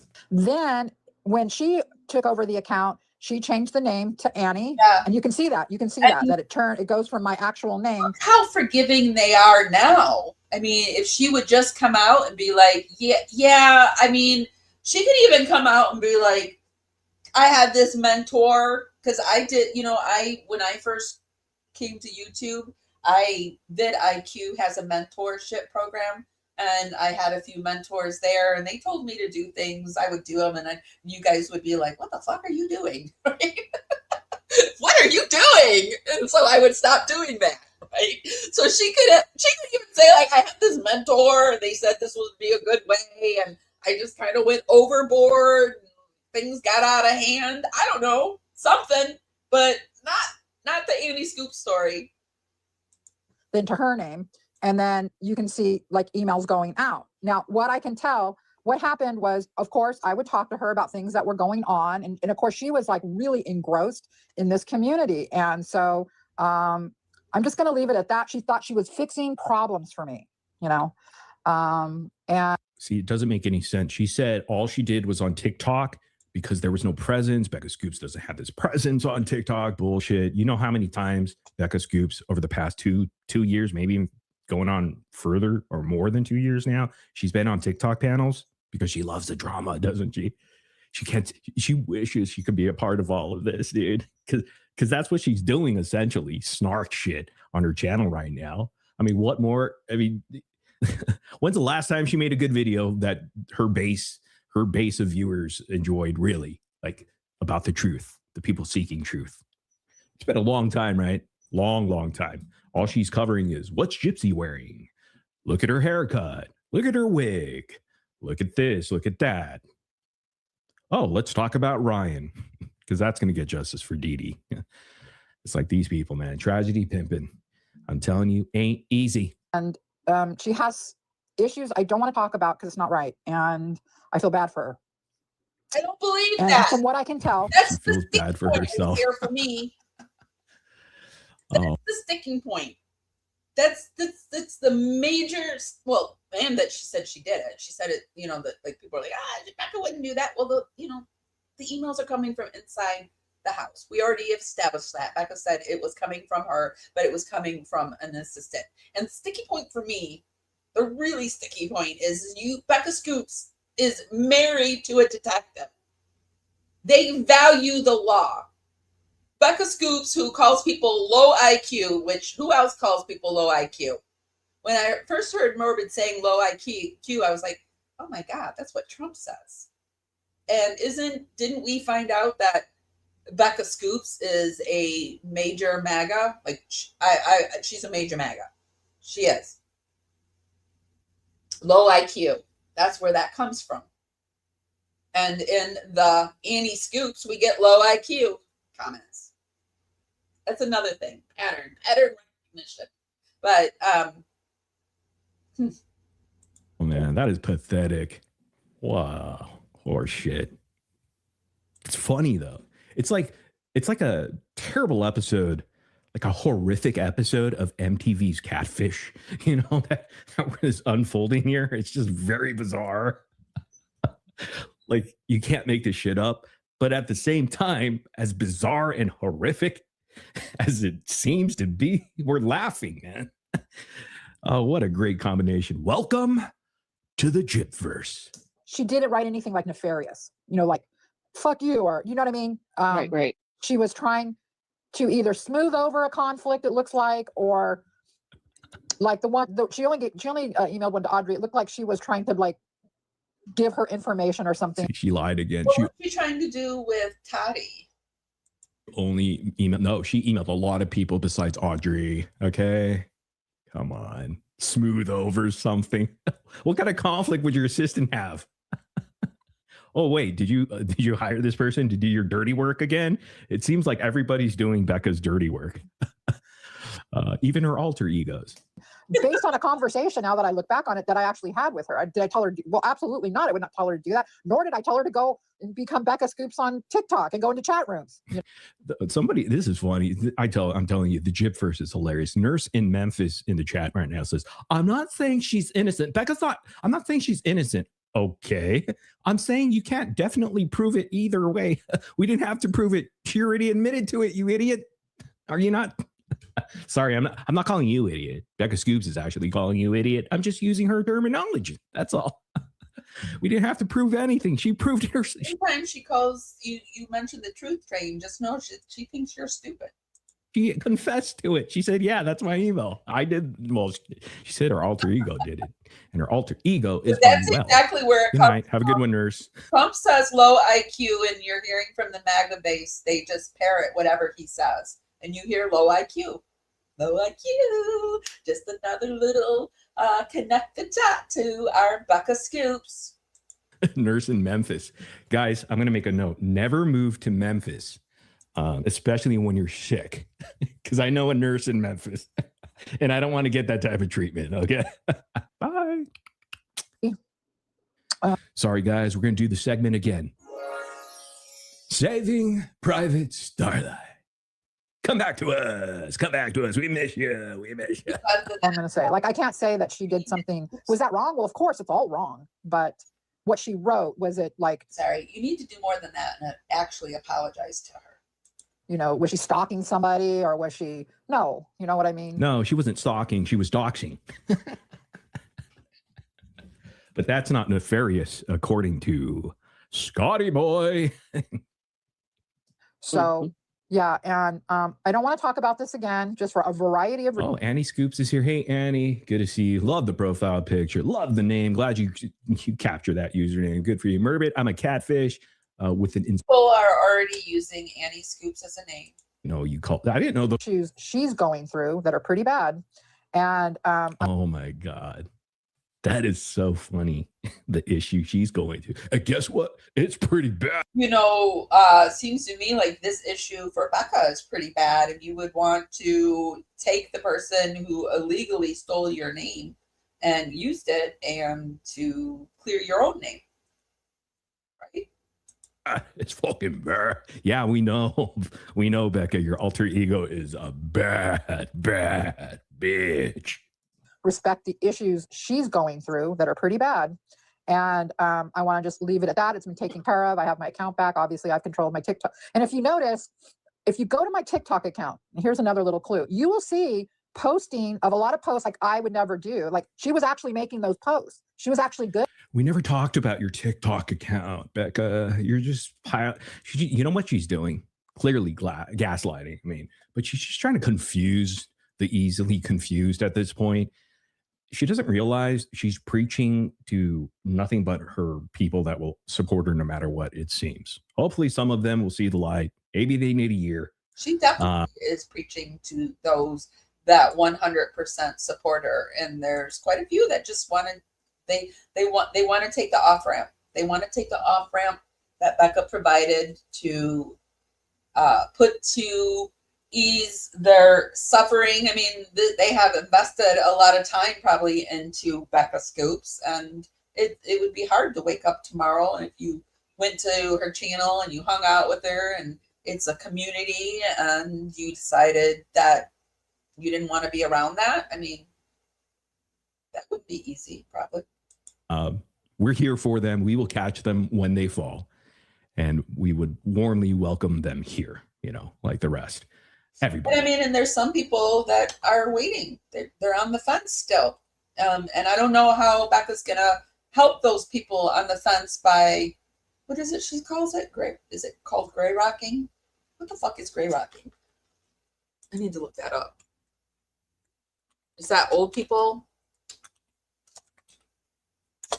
not giving a shit? What does that mean? Gray rocking refers to ignoring, downplaying, or avoiding emotional responses to an abusive, narcissistic, or overly dramatic person to hopefully quash their behavior. Oh, I was wrong about that. The recommended technique is to become as low-key uninteresting and boring as possible. So that's her plan.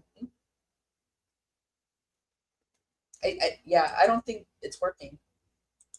It's just we never talked about your TikTok, so why are you bringing that up? We're talking about the email. That's it. Period. End of story. She's got to muddy the waters even more, confuse the shit out of you guys. Just extra details. Haven't you heard that? Your parents. I like that. Give it a year 27. That's pretty good. I guess give it a year wasn't available on YouTube as a handle. But hey, man, 27. That's cool. That's cool. We'll take it. We'll take it. Give it a year 27. Okay, so I think she wraps it up. Let's go in and wrap up this. Those posts. She was actually good at it. You know what I mean? Those little, I don't know how to do those little, go to my TikTok account, the little. She was clipping your videos. Yes, exactly. That's why I gave her.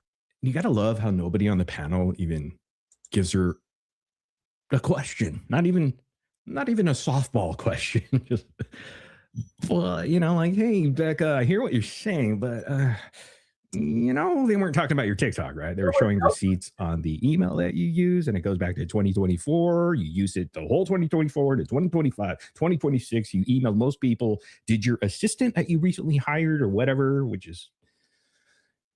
did she go back in time? Did she call? Let's go over to Becca's TikTok. I just want to see what's happening. If it looks any different.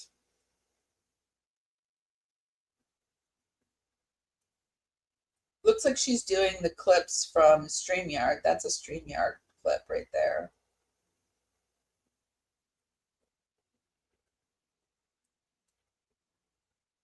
I mean, how many people does she have over here? She has almost 20K.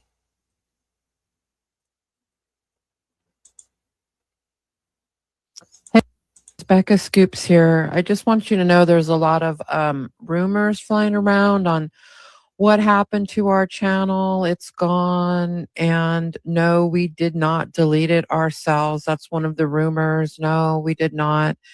Our account was hacked, and we've taken every precaution at this. So her account was hacked in February, she's saying. February 18th. A message from Becca Scoops about the recent hacking. So she was hacked again. I mean, like, this is a page directly from Gypsy Rose, right? When shit gets tight, you get hacked. Point that we can to restore it. It's more of a waiting game.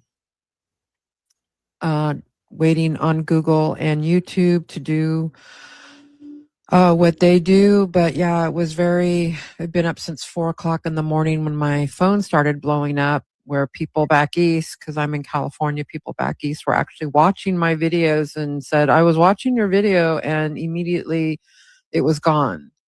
And I had no idea that was going to happen. So I'm sorry. It's nothing I did, obviously, nothing that we did. This isn't something we wanted to have happened. And yes, we've been dealing with this since yesterday morning. So this is why I look the way I do. I'm very tired. I'm exhausted. She drug her ass on here without any makeup. There's probably not even another video without makeup. She's all fully done, but she wanted to let you know she was going through it. I mean, it looks like this is fine. Her TikTok, when was her first TikTok? Her first TikTok was 9/13/24. Hi everybody, this is Becca Scoops. I am taking you along for my morning walk with my dog Maisie. This is Becca Scoop that I used to like. I used to like watching her walks with her dogs because I like the animals. But anyway, this is Becca Scoops TikTok. It looks like it's the same. I know, Yeah, but so I want to straighten that out. yeah. So I there was. think and Here's some with Toddy and Becca when they were working together. here's what I don't want to, because I want to be completely truthful, obviously. I don't think in the autopsy, I'd have to look at it again. I don't think they talked about a right or left-handed stabber. Okay. I think they just described the stab wounds. And then I think somebody, this is how I think it happened, said, oh, but that's somebody that's not a forensic person said, I understand. oh, but that's a left-handed one and that's a right-handed one. So right. Okay. So there is no concrete evidence of such there's no thing. forensic data to say Well, it looks like her and Toddy were teaming up and she's got a series of Toddy videos here, which is very interesting because wasn't this at the same time as she was writing to Toddy as Annie? Okay, so there's Becca's TikTok, and I'll put that in the show notes if you want to head over there and take a look at her TikTok a little bit more. Dr. Emmett Brown and say, hey, send me back to the past so I could fix my parents' situation so that they go to the under the sea dance and they fall in love and all that stuff. And, you know, dad punches Biff. And then she got in the email time machine.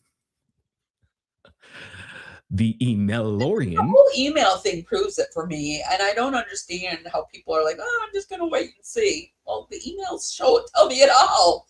The emails tell me it all, and the fact that when Gypsy Rose was going after Into the Weeds, they didn't bother to warn the creators that Gypsy Rose was going after. That tells me all I need to know about Becca Scoops. But I mean, some people don't like.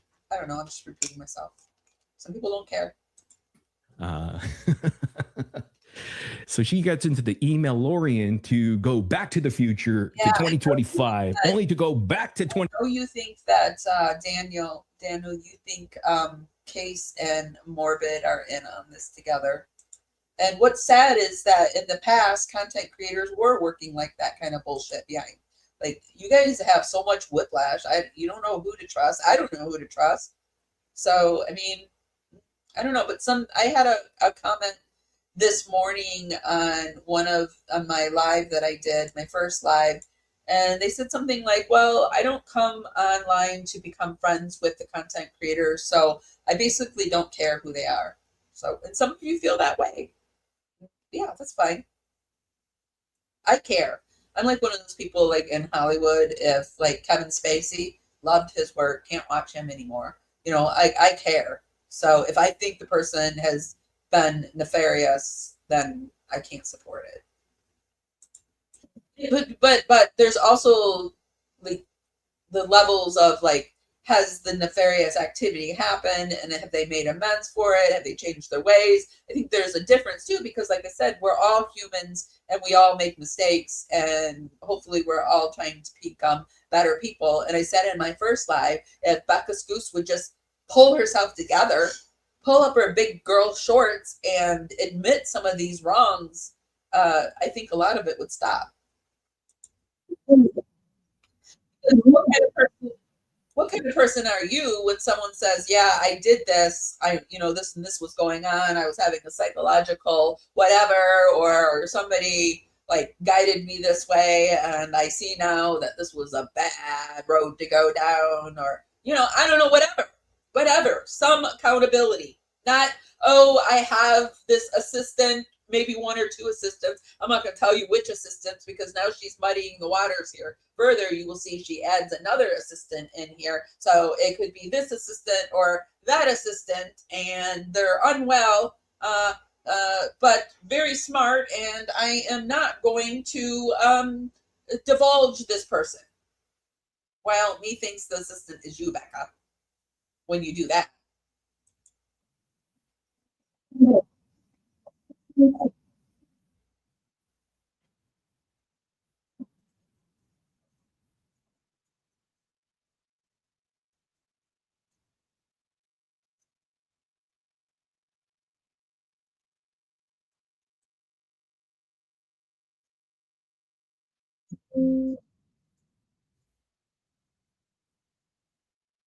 I've 24 to fix a problem.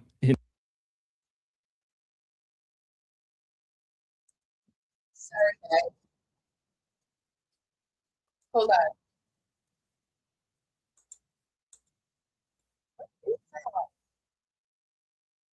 This. Sorry, guys. It was playing, and I've got too many things up. Let me share my screen. Getting hungry. I might have to wind things down in a minute.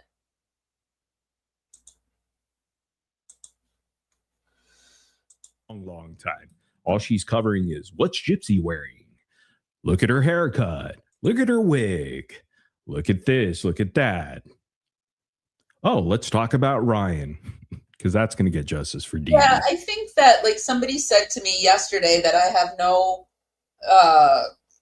stake in this because I stepped away from the Gypsy Rose Blanchard content. Well, I mean, just stepping away and not doing a live every single week about Gypsy Rose, or every single night, or even every other night, or a video every day or every other day, or multiple times a week.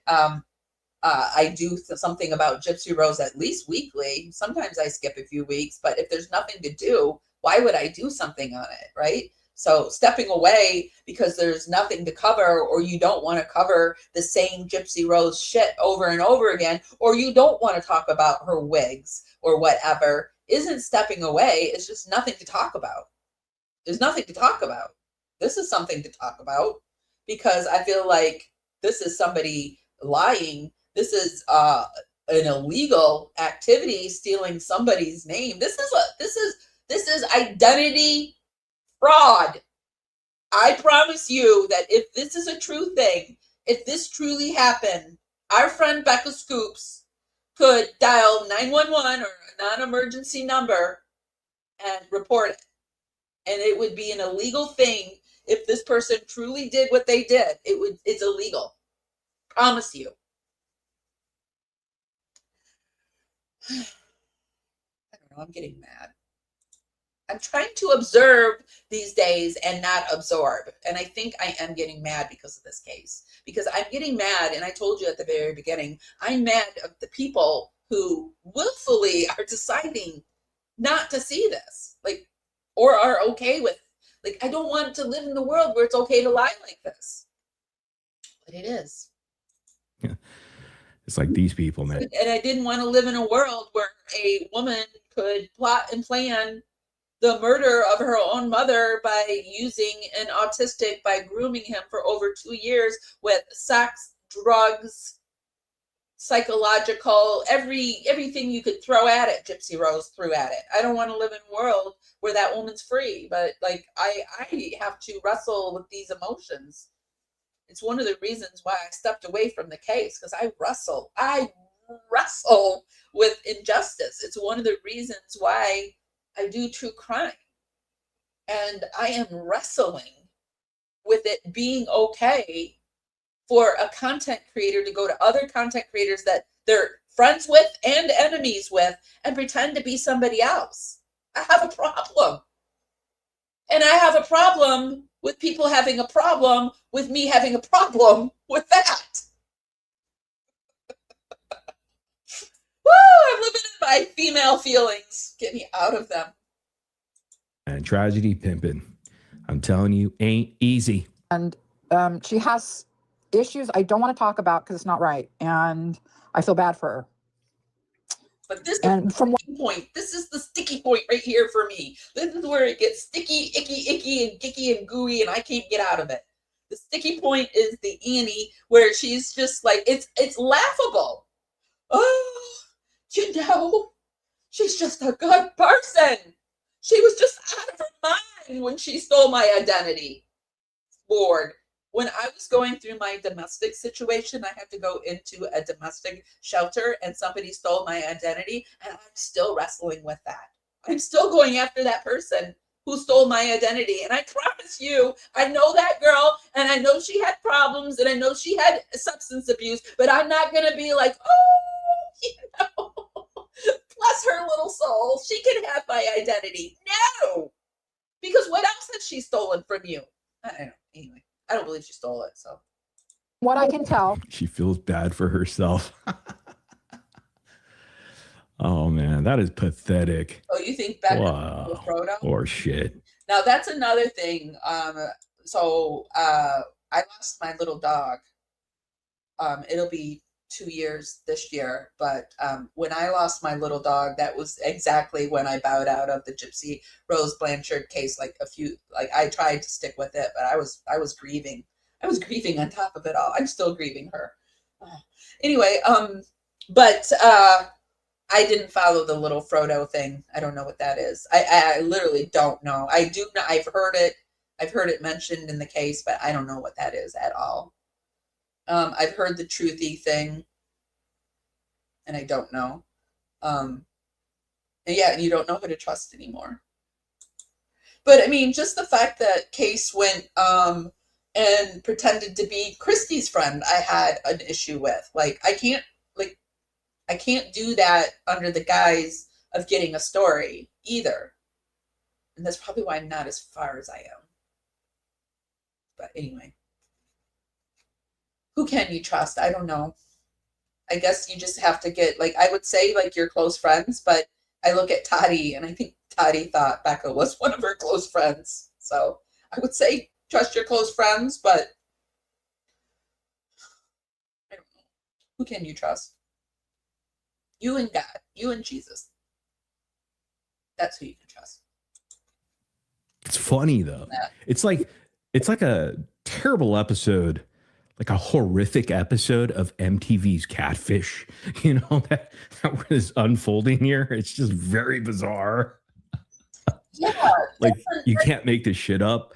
But at the same, it's like the irony of it all.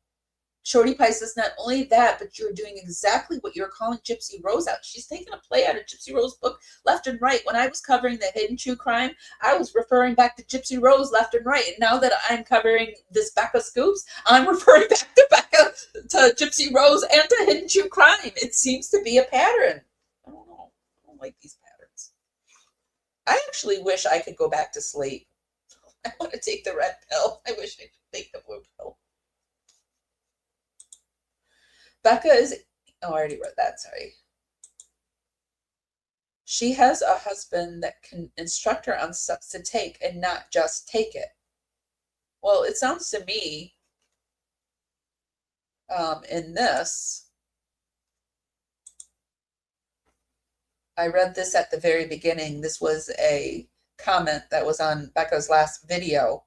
Sounds like they got something planned. They got something in store for Morbid. I don't know.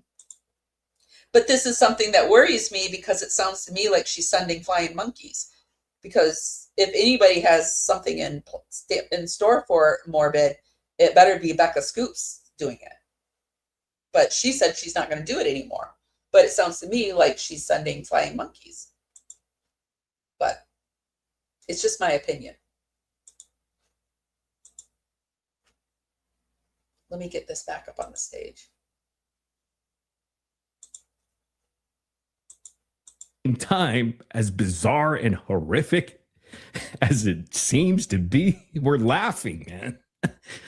Oh, what a great combination. Welcome to the Gypverse. She didn't write anything like nefarious, you know, like fuck you, or you know what I mean? Right.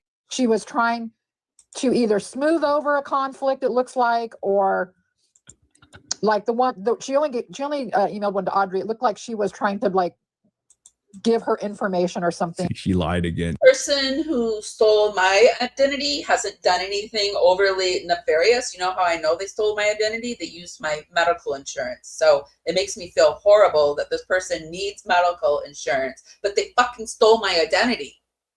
So now I have to do something.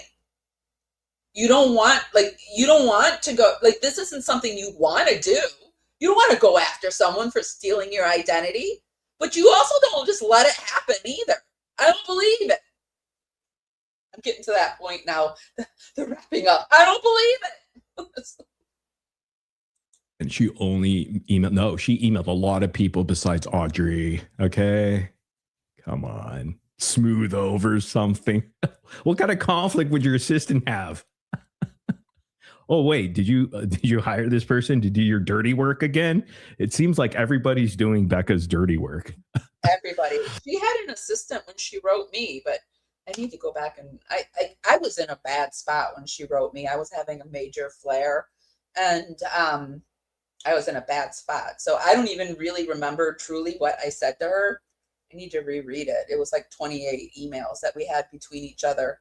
And that's how I did skim it before I decided to cover it, because I didn't like what she was saying to me in there. But this, in reading like these Annie Scoop emails, it sounds just like the email that I got from her, like same patterns, same words, same, same. So I don't know. She should have like tried to hide her writing a little bit better. Becca Scoops on TikTok and go into chat rooms. Somebody, this is funny. I'm telling you, the Gypverse is hilarious. Nurse in Memphis in the chat right now. So I'm not saying she wrote me under her name. She wrote me under her name. I knew it was Becca Scoops. It was under Becca Scoops, and we had a conversation. She asked me to keep the conversation private, and so I will. I'm not going to say what it was, but I don't want you to think she wrote me under Annie. She wrote me under Becca. Innocent. Becca's not. I'm not saying she's innocent, but it was regarding a situation. It was regarding a situation she was sticking her nose into. Okay. I'm saying you can't definitely prove it either way. We didn't have to prove it. She already admitted to it, you idiot. Are you not? Sorry, I'm not calling you idiot. Becca Scoops is actually calling you idiot. I'm just using her terminology. That's all. We didn't have to prove anything. She proved it. She confessed to it. She said, yeah, that's my email. I did. Well, she said her alter ego did it. And her alter ego is unwell. Good night. Have a good one, nurse. Nurse in Memphis. Guys, I'm going to make a note. Never move to Memphis. Especially when you're... reasons why I 100% believe that she did this, because she meddled in something with me. Like me. Sick. Because I know a nurse in Memphis. And I don't want to get that type of treatment, okay? That's a joke, nurse. All right. Calm down. Good night, nurse. Have a good night. Bye. And oh my God. That is so funny. The issue she's going through. And guess what? It's pretty bad. It's fucking bad. Yeah, we know. We know, Becca, your alter ego is a bad bitch. Respect the issues she's going through that are pretty bad. And I want to just leave it at that. It's been taken care of. I have my account back. Obviously, I've controlled my TikTok. And if you notice, if you go to my TikTok account, and here's another little clue, you will see posting of a lot of posts like I would never do. Like she was already heard this. Let me move forward. I don't know how I got it so far back. But anyhow, it's just we never talked about your TikTok. So why do you bring that up? We're talking about the email. That's it. Period. End of story. She's got to muddy the waters even more. She's bringing it up because I think she did have someone help her with TikTok, and so she's using that person as the Annie person. Like I said, I think this is anchored in a little bit of truth. We're gonna get something, I think, if she decides to stop. What do we call it? Gray rocking. I can't stop thinking about old people rocking now. If she stops gray rocking, 61-year-old rocking, then and I'm old too. I'm in my 50s. So if she stops gray rocking, then we're gonna get something. Something from this little bit of truth that she's anchoring this lie into. This is my opinion. Confuse the shit out of you guys. Just extra details. Haven't you heard that? Your parents. I like that. Give it a year 27. That's pretty good. I guess give it a year wasn't available on YouTube as a handle. But hey, man, 27. That's cool. That's cool. We'll take it. But yeah. Of a lot of posts like I would never do. Like she was actually making those posts. She was actually good at it. You know what I mean? Those little, I don't know how to do that. Those little, go to my TikTok account. She was clipping your videos. Yes, exactly. That's why I gave her. You got to love how nobody on the panel even gives her a question. Not even a softball question. Just, well, like, hey, Becca, I hear what you're saying, but You know, Nobody is giving Becca questions, which is weird to me. Why is she so untouchable? She wasn't untouchable at that point when she was up on Morbid's channel and Morbid was defending her against Bree. That was a real make or breaker moment, I think. And he helped to make her at that moment. And but she suddenly became untouchable. the setup, she's got to like confuse it even more and say it's two people help, because if we catch her in one lie, she thinks she could say, well, it was the other person, because she doesn't want to. Two assistants at play now, so that if we prove that it's not one, then she'll say, well, it's the other person. See, because people like that. I've slept on 2 wooden chairs in ICU, etc. I'm thankful for the great nurses, but there are some, in my opinion, that are not advocating for their patients. I have huge PSD from medical trauma because I had a stroke. I've had back surgery, and I have autoimmune issues. I actually just recently got myself a social worker, and she's making all my phone calls for me now because I just can't stand talking to medical people on the phone. It sends me into orbit, and they could be the nicest person, but they'll say something that will trigger me and it'll send me right back to, So, the medical profession needs an overhaul, in my opinion. Well, I mean, every institution needs it. I worked in foster care at one point in my career, and I see all of these people saying that they were trafficked through foster care. I never saw it. If I had, I would definitely have done something. And I think about all my kids. I like run them through my brain, and I don't think any of them were trafficked, but geez. Set up Cian, remember her real assistant? So she could tell Cian, hey, Cian, I was talking about the other assistant you never knew about. You see that? Dude, we're multiple steps ahead of her. We already know what she's going to lie about before she lies about it. Isn't that amazing? It's because she's not good at it. This is crazy, eh? It's pretty wild. The dates, I have to check the dates because they were back to back, these people. Because I do remember like somebody changed the password or something. Well, I guess she is good at it because there's people that are buying it.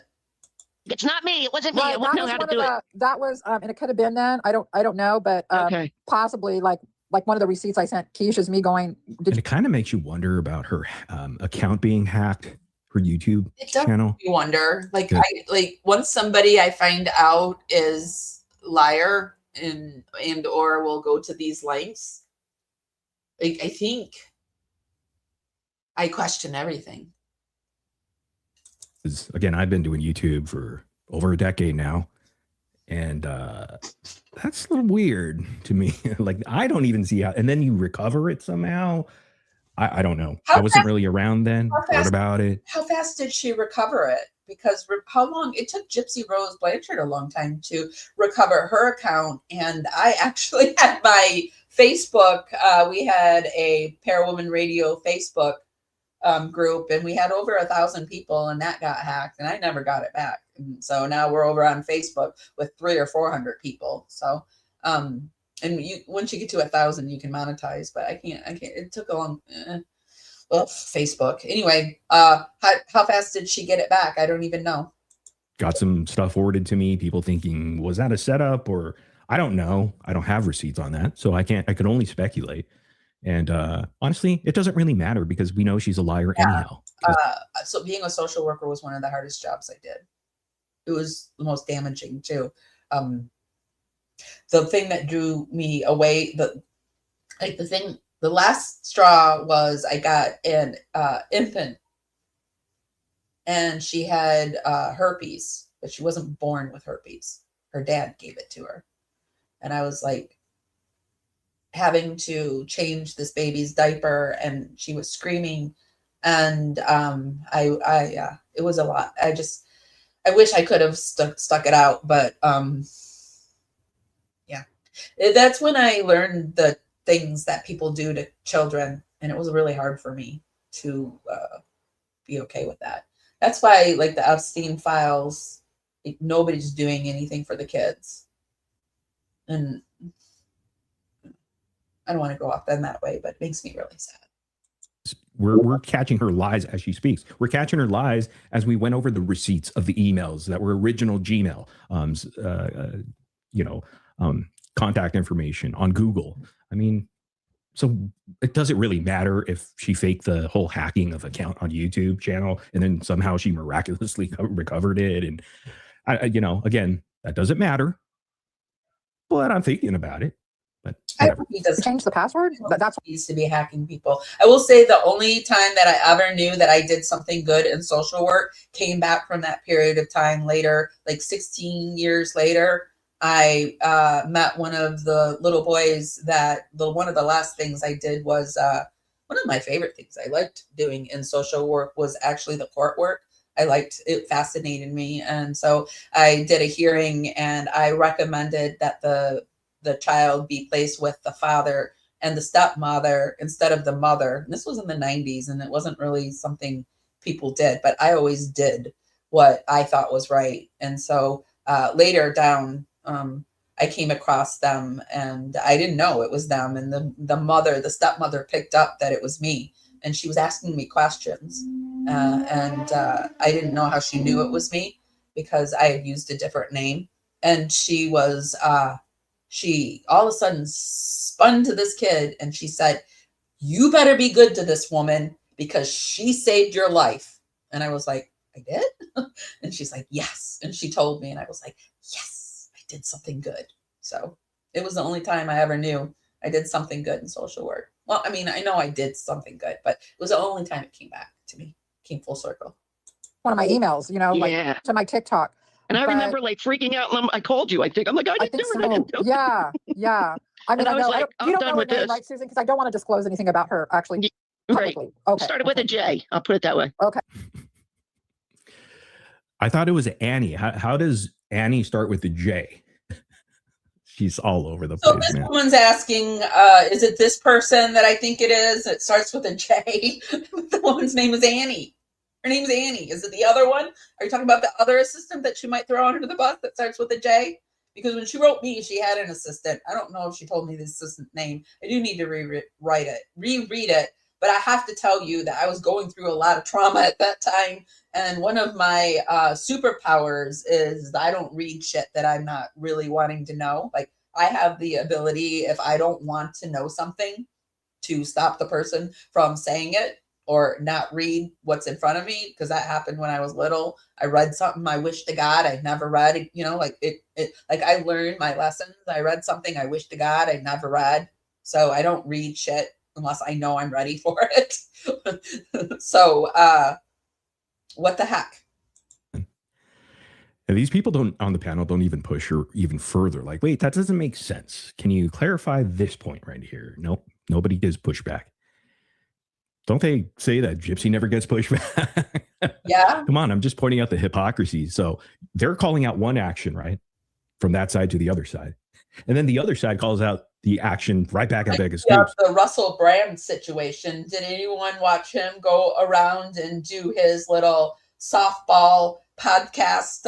He went over to Megyn Kelly and she treated him right and forgave him. And he went over to somebody else and they gave him the softball questions. And he heads over to Piers Morgan and Burns and whatever. I mean, the part where he was looking for the Bible quote was just like chef's kiss.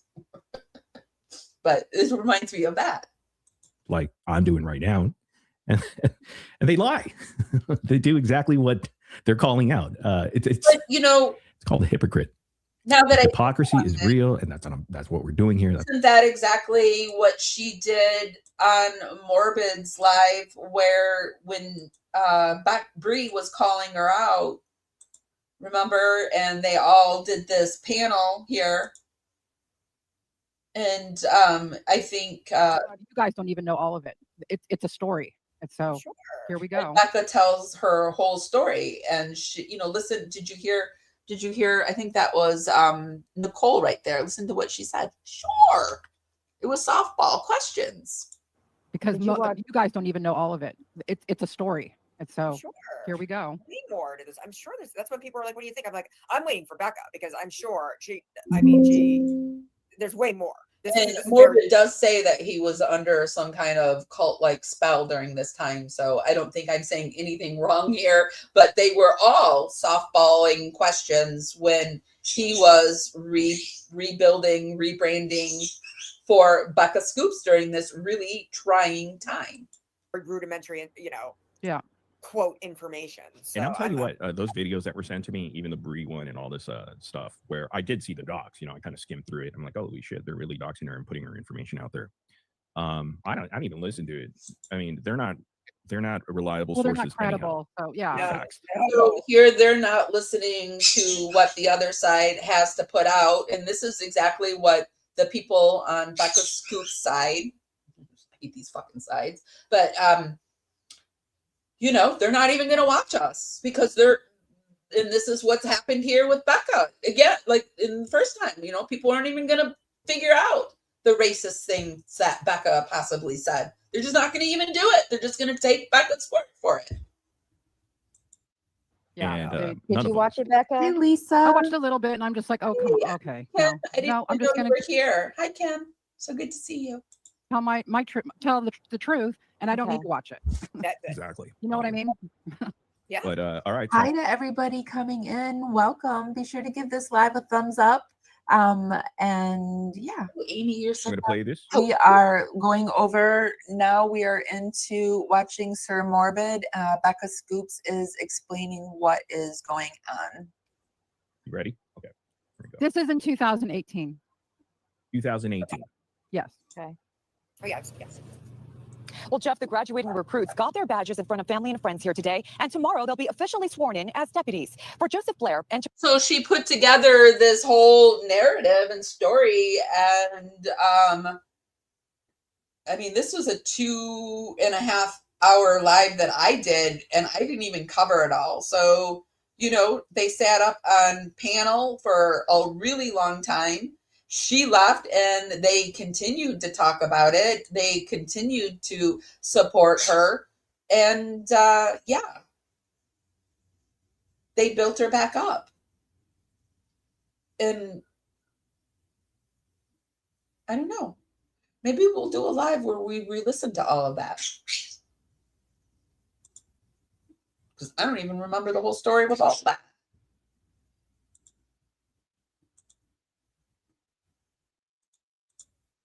That's what I'm doing here, is just showing you guys, saying, hey, take a look.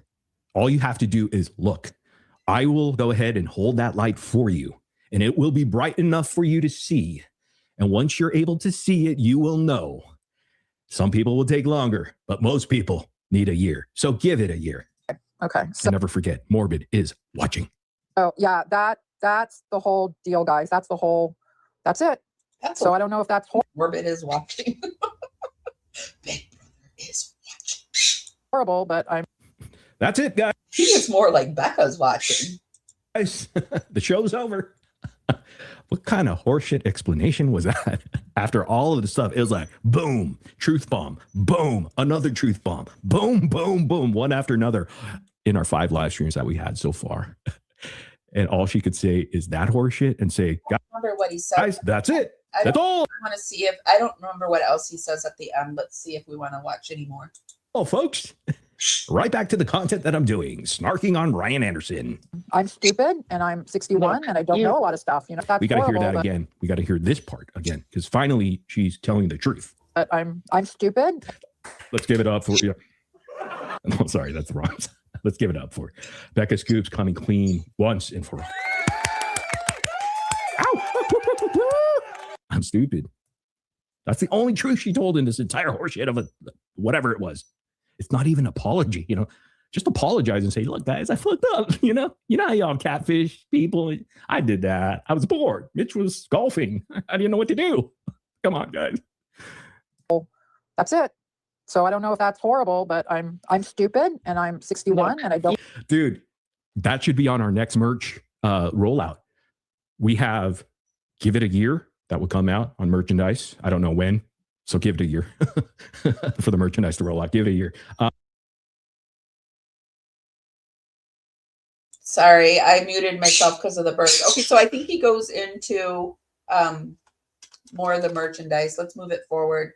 Can't remember what he says at the end here. Because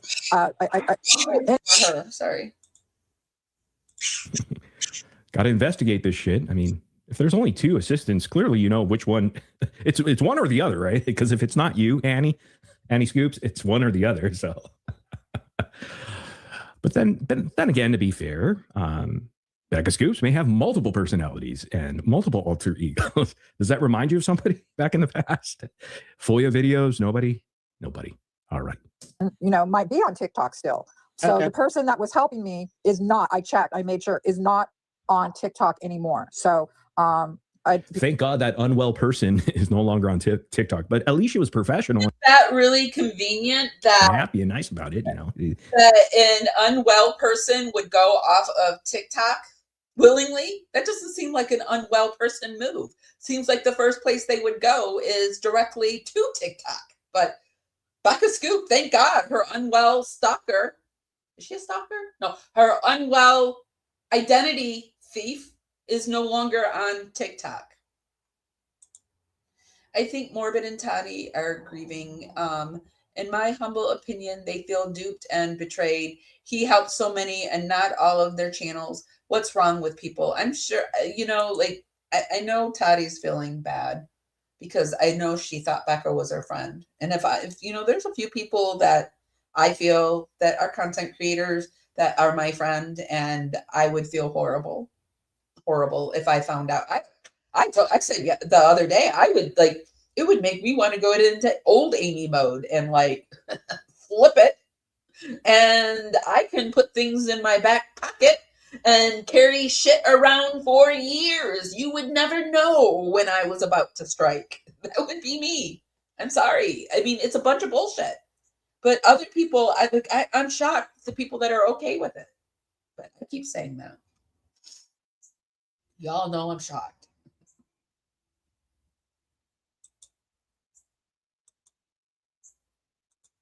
Nice person. Very professional. Very smart. Never met her, though.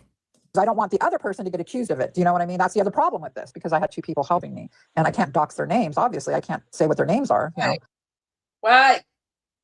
What? It's identity theft. Don't believe it. I don't think the person exists. So yeah. So I thank you guys for listening. I think Julie had a question. Okay. Hi, Becca. Hey, Chewy. I'm just kind of hearing about all this stuff, and I mean, I want you to know that I stand with you. I don't think that you're a fraud or anything like that. I do have a question though. Yeah. This is Chewy. I don't think you're a fraud or any slip of the tongue there, maybe. No, I'm kidding. I don't know. You were actually right about the fraud thing, but and feel free not to answer anything like that. She's not the fraud. Annie's the fraud. Annie's the one that fraudulently stole her identity. So why would you even say that Becca's a fraud? It's Annie. Remember that whenever your TikTok account started getting active, Follow the Rabbit had started coming around, and you don't have to answer, but is that the person that you're speaking about? No. Okay, thank you. That's what I was curious about. Thank you. Okay, yeah. Becca, I just wanted to let you know that when you were up here another time, you said about your Discord, and I sent you a message here on TikTok. Okay. Oh, sorry. Oh, okay. No guys, problem. I know you're busy. So. Oh, no. I want to hear this. So that person was taking care of my TikTok messaging too. And so if you guys send me a message on TikTok, I probably won't see it. I'm sorry. I'm going to try to get better at that now. I get what Becca's doing here, because she knows that she used her TikTok account, all right, to message, I believe, direct message Sheena. Chummy chum chum, friends, kissing Gypsy's ass. All of these things are going to be coming out, I believe, this Sunday. Most likely this Sunday. We're going to find out that she was playing both sides. Depending on if Sheena and Bree can join, because they have more details than me. I don't know about the entire situation. I was given the receipts. This is the only reason I'm going to tune in to Sunday. I really don't want to have Gypsy Rose, Ken, and all those people on panel. But I mean, he said he's not doing it for me or you or anyone else. He's doing this for him. But personally, I'm not I'm not switching sides. I still think Gypsy Rose is this, like, I don't even think she's human. Allegedly for entertainment purposes only. I think she's either a demon or she has a severe attachment to her. I don't want any part of that. I verified said receipts. It's mind-blowing, folks, because if you're calling other people out for contacting or being friendly with the other side, the FBI. But this is all old stuff, so the racist thing, I would suggest you go back and watch that live that I showed you just a minute ago. I put the links to everything. This was over a year ago where she went up on Morbid and she had to talk about all these things that happened. There's a racial incident, and that's why Nina will no longer associate with Becca because she believes that racial incident. And then there is also that Becca says she's a retired nurse, but she's not a retired nurse. She had her license revoked for substance use, and she went up on Morbids. And Bree doing all this to Becca was ridiculous. I was like, when I covered it, I didn't even cover it all, you guys. You will hear me say, oh my gosh, I feel like I am sitting in on a private conversation and I shouldn't even know all this, right? That's how I felt. But yeah, this is old stuff, a year long ago stuff. The stuff that's happening now is Becca Scoops created an alt account and was emailing other content creators, including content creators on the Gypsy Rose Blanchard side, as this alt account. Wasn't a person, was like Annie Scoops, and would reference her in third person, reference Becca, and try to get people to do all the. Watch the live that I did a few days ago, and I will put the links to everything. But yes, this is what's happening. And people are believing Becca Scoops. Becca Scoop is saying that, yes, these emails that went out to these content creators that are being shown did come from her account. So the emails are coming from within the building. But she was hacked. Again, we know she was hacked in February, but she was hacked again. And this person, but she was hacked by one or two people. But she's letting us know it's one or two people. It's not just one person that could have done it. It could have been another person. And she will not, under any circumstances, divulge this person's name, even though they stole her identity and went on the internet as her and pretended to be her under her email accounts. Made choices and decisions under her. This is identity theft. But will not divulge this person's name. This person is somehow, the crazy person is no longer on TikTok, where all the crazies go over to TikTok. She's no longer there. And what's the third one? Hacked. Oh, and won't divulge their name or who they are. Because they're a good person. Good people. That's what's happening. And people are believing Becca. Becca's saying she's hacked. And people are taking the off-ramp to her story. And I think a lot of it's because nobody wants to believe Becca's lying. I don't even want to believe it, but I do believe it because of the reasons I've told you. Right. Are you going to call out your leader for doing it behind all of your backs because she thinks you're low IQ and you'll never figure it out? It's a lot of work. It's a lot of work to get ahead to be number one, but she made it to number one, so maybe it's worth it for her. You'll never figure it out unless somebody shows you. And that's what we're doing here. We're shedding the light. We turn on the flashlight, the floodlights. So we're going to stop his there because I don't think she says anything else. Does she? Not too busy for you guys, all right? I think it does. Okay, hold on. Get back to this. I know that you're busy. Thank you. I'm not too busy for okay. you guys. I'm not too busy for you guys, all right? I'm not. I'm not too busy. Oh, yeah, you are. Not right now. Do you think this individual is going to have a happy Mother's Day weekend, you guys? I hope all of you mothers out there, grandmothers, have a anyhow. But I wish everybody happy Mother, having the greatest mother. Enjoy it. If you really want me to see something, email is the best for this old lady. It's Becca Scoops at. You're not even that old. You're 61. Friend, but email is what got you into all the trouble. Merch coming too. 61 merch. I'm stupid. Don't worry, Mitch. We'll make you. We're going to make Mitch a custom shirt. It's going to have 61 on the back.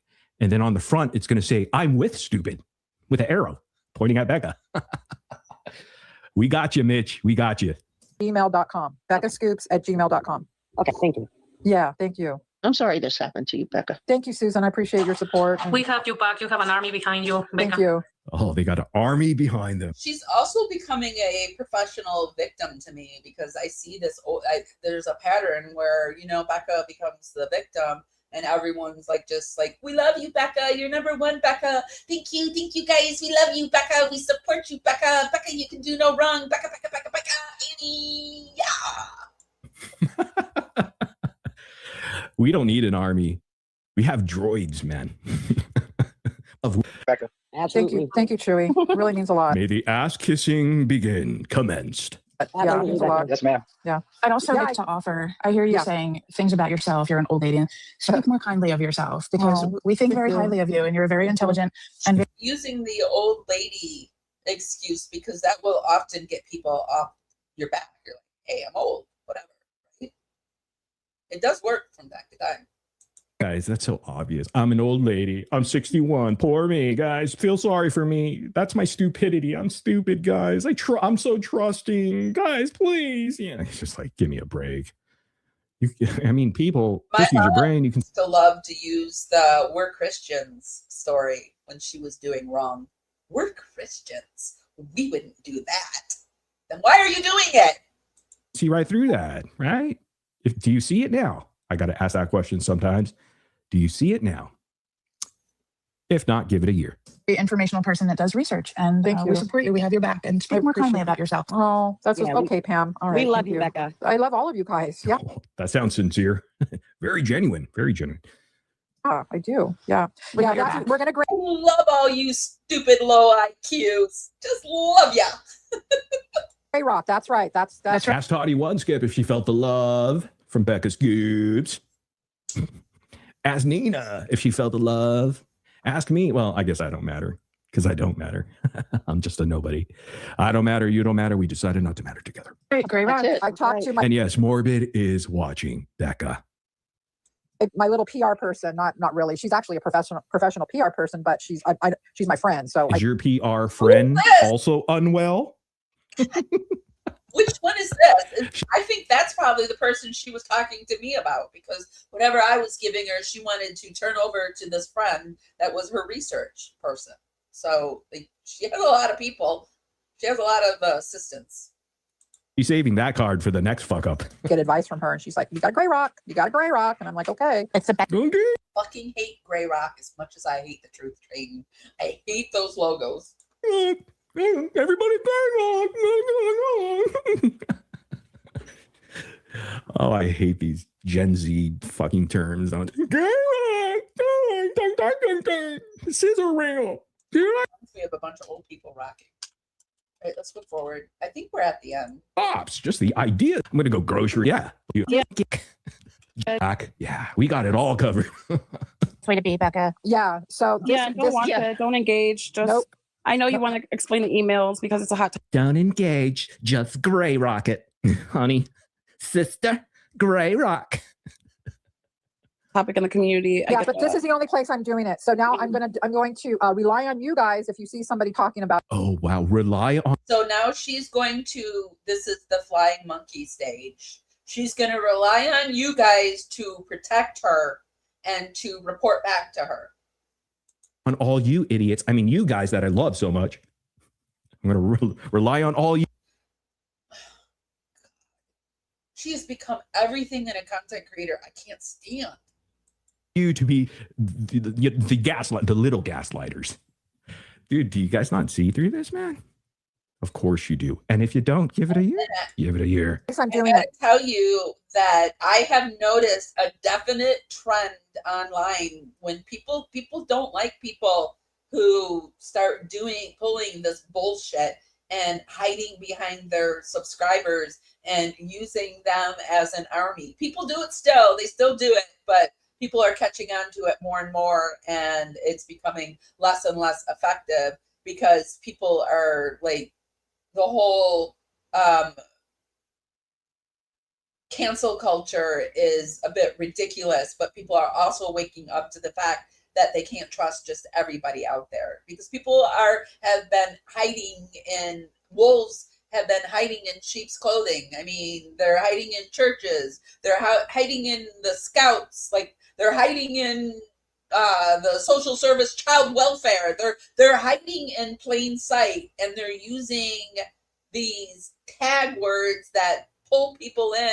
And like, I'm just a 61-year-old woman. I'm a retired psych nurse. I'm married to a retired detective. Hidden True Crime likes to talk about how she's a for realsies news reporter, and she's married to a doctor, a psychiatric. What is she called? What is Dr. John? Criminal psychologist. She's married to a doctor, right? A doctor, a criminal. They love to use these taglines. It's one of the reasons why, I don't know, I don't use my own degree, because I don't want you to believe me just because I say I have the degree. I want you to believe me because you trust me. I don't know, and whatever. So now I'm getting tired, and I feel like I've made my point here, and I feel like I'm repeating myself. I'm going to rely on you guys if you see somebody talking about it to maybe set them straight, or tell them to email me, because I won't be talking about this again anywhere. I wonder why, especially not on your platform, He does end up talking about it again.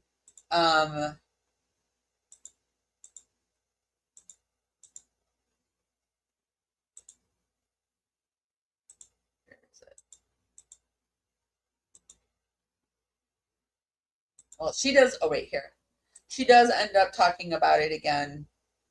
This was the 5/8, and then she comes up again on a little bit later. Oh, wait, no, this was first, and then she comes up a little bit later. So she talks about it again. But that's what we got going on with the Becca Scoops. Let's head over to the Reddit forums and pick up a little bit on what's going on over there, what people are saying over there. I also want to look at Gypsy Rose Blanchard. I don't want to, but I'm going to. We're going to look at her recent shenanigans and wrap it up with that. So also,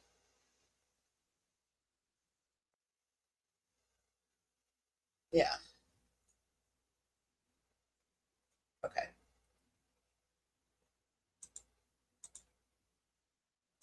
So over on Reddit, what we got here? Becca Annie feeding into the Frodo Audrey situation. She really is involving herself with everyone. Oh, there is somebody that's covering it. Who's this? Oh, thank you, Grandma's baby. The Desolation TC. They emailed me as well. Oh, it's Audrey. February 22nd. They emailed me about the Frodo stuff. Now, I did find this suspicious. And the reason why I found this suspicious is because of the simple fact that me and Frodo were beefing at this time. And obviously, this person was feeding into that. Oh, thank you, Grandma's baby. You're so sweet. This person was feeding into the fact that... Yes, I believe the racist stuff has to do with somebody she was married to being in a racist gang. So, and plus she's part of MAGA. Not to say every MAGA is racist, but... And I think she said some racist things. I really didn't dig into the racist thing. I'm going to be honest with you. I didn't go into the racist thing because I didn't know if I believed it. And I also said the other day that I knew that, this is a lazy excuse. I should have dug into it. I knew that Nina had dug into it. And Nina strikes me as a very strong, proud Black woman that would not be around a racist. And she continued to be on panels with Morbid. So I just assumed, but then there was that falling out with Nina and Becca, and Nina let it all flow. So if you really want to know the racist stuff, go over to Nina's page, because she had, I stayed in her lives and listened to what she had to say, and it wasn't good. They knew me and Frodo were beefing. Oh my gosh, I seen somebody else sent a gift and I didn't even see it. Hold on, I'm going to find it because I like to try to put y'all on the screen. Here's the problem I have with this. This went to my private email, and I will show y'all as well this image. So Audacious Audrey is one of the people that got the fake Annie emails.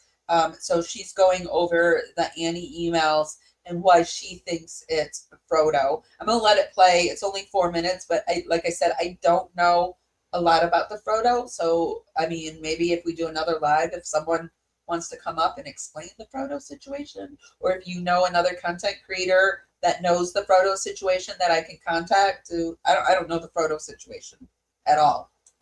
Which I just know they think it's Becca. Respond back and I say, how did you get my email? Now I question this because, again, this is my private email. This is not my audaciousAudrey06@gmail email. This is my private email. And at that point in time, the people I had been on panel with, so Amber, Alora, Nancy, 1980 Millennial, Ashley Baby, and Ashley with the timeline. I feel like I'm missing somebody. Amber, Alora. There's that Dissolution TC. And Nancy, 1980 Millennial. And this is February 22nd, 2026. When did Becca get her account back? Because is this how she's saying that this is the... Did she get that account back? I know I said it was...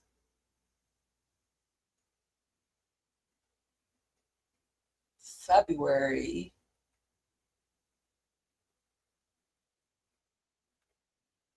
Wasn't it February 16th? Now I can't find it.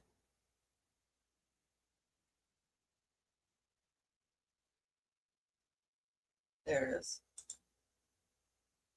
Hey guys. 18th. So she's sitting here on the 18th.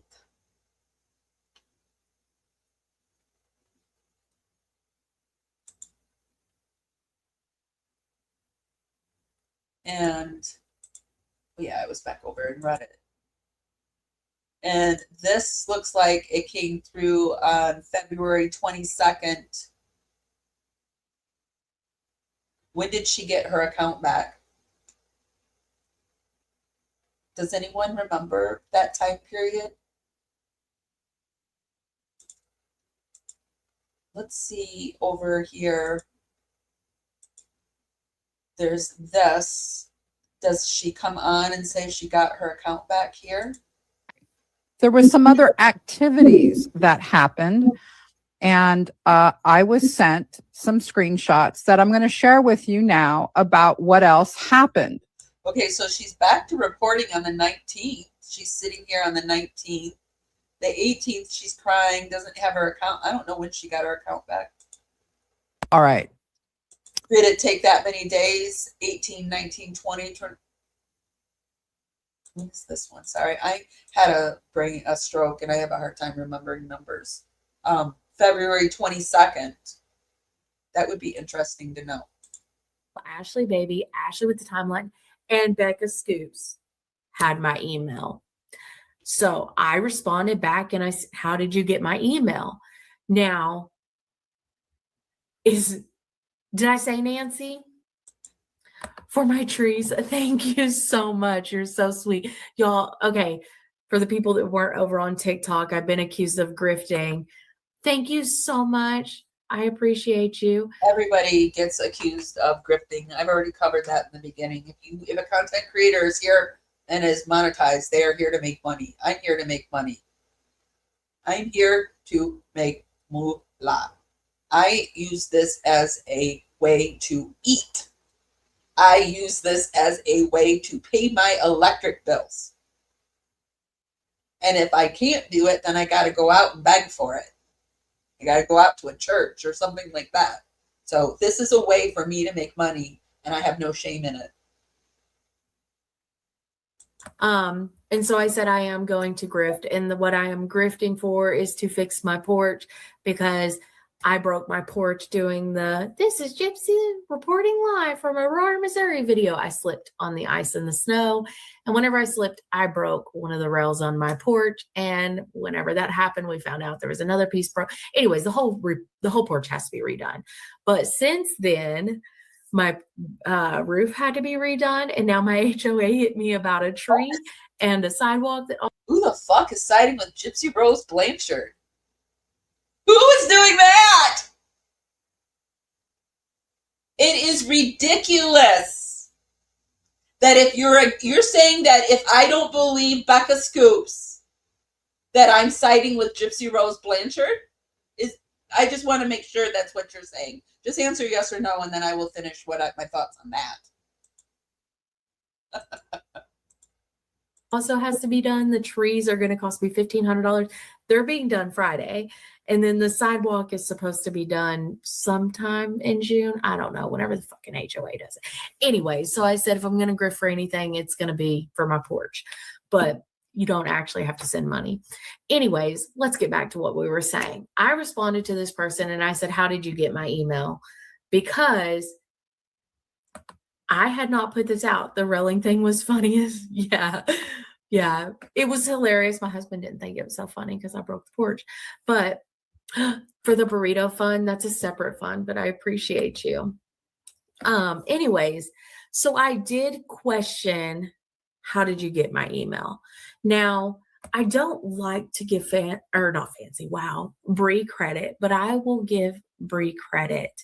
Bree sat there and said on her, I hate when I'm forced to give them people credit. I hate that I'm sitting here and I see better behavior from them right now than I do from Becca Scoops. I hate it, but it is what it is. It's happening, and you guys putting your head in the sand and saying it didn't happen doesn't make it not happen. And the same thing with the Epstein files. They happened. Just because you don't want to see it, it happened. And here is the proof. If you don't want to believe it, I don't know what to say. There's nothing I can say to you. You ask me why, I ask you the same why. How can you not believe it? You ask me, how can I believe it? How can you not? We're at an impasse. Are live. Why would this person go after Audrey? And she basically said it's because I get a lot of views, which they're not. Like, who said that? I'm so against Gypsy Rose Blanchard. I just said earlier, I don't even think she's human. Okay. I don't know. I think that, I don't think he's siding with Gypsy Rose. I think, like I said before, I think he's an agent of chaos, and whichever way he can get his point across, he will get it across. So I think that's what he's doing. And I think he's really hurt too. So not only that, he's an agent of chaos that's hurt, and I would be hurt too. Not wrong about, sometimes I do get a lot of views, sometimes I don't. And it's just because I have a larger following. It kind of is what it is. But I am not one to sit here and boast about my views, because y'all, I do have a decent sized following. Do I think I'm worth all the views? No, I think that I'm just an average fucking person who has a phone and puts myself on. I think that's all of us. And I don't think that you should treat me any more special than you should treat Audrey or yourself or your neighbor, or like, even if you were to meet an actual celebrity. We're all human beings. We all shit and piss and have to put our pants on and have done pretty shitty things and have tried to make up for it and have done this and have been maybe been a good person. I feel like being a social worker might have earned me a few points in heaven. I don't know, but it could be. Like, we've all like done good and bad, and I am I'm somebody who's very forgiving. Like, I have friends that went to prison. I interview people. One of my greatest things is, like, I worked in substance abuse, and I loved working with substance abuse, because I almost said those people, and that would have been bad. I loved working with people in substance abuse because I got to see them at their very lowest, but I also got to see them claw their way out of it and get to the very top. Like, people that can go down to the lowest are able to get to the top in a way that people who never had to go down low can get to it, in my opinion. And so I know people make mistakes, and I'm just really hoping that Becca sees this for what it is. She sees how ridiculous this really is. She's, how much older is she's like 7 years older than me. She probably would have been my babysitter, right? So from a Gen Xer to is she a boomer? To a boomer, you just take the knock. Take the knocks. Say something better than what you're saying. I don't know. Don't gray rock it, because that's not going to do it. Because this is building. This is building. I haven't been one of the people who have emailed Morbid with any of the information I have. Like I said, I'm not that person. But I do believe people are emailing him. I do believe it. Ashley, baby, do you want me to send you a link for this?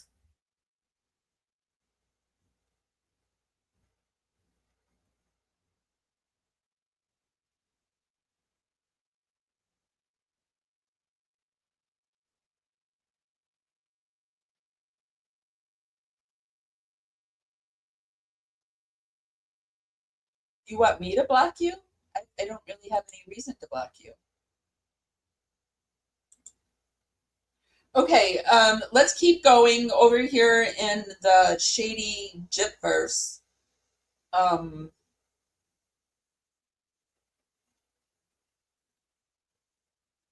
What's this with Fancy? Fancy's all over this, of course. I think she didn't like Becca. What is this?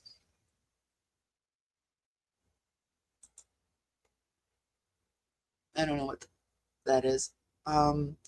Calling them out, these fake as fuck content creators are indirectly helping GRB.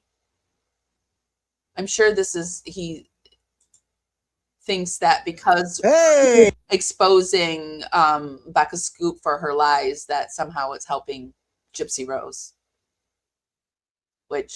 So ignoring liars in the guise of forwarding our crusade against Gypsy Rose is the right thing to do, apparently. Hey, Karma Collector here. Listen, I want to go on a little walk and talk here. Something's, guys, I hate to keep talking about these other content creators and shit, man. But you know what? It is what it is, man. And none of them will talk about the big three. Gypsy Rose and Ken are in a fake lavender relationship. They've never been in a real relationship. Therefore, they do not have a baby. Aurora is not a real.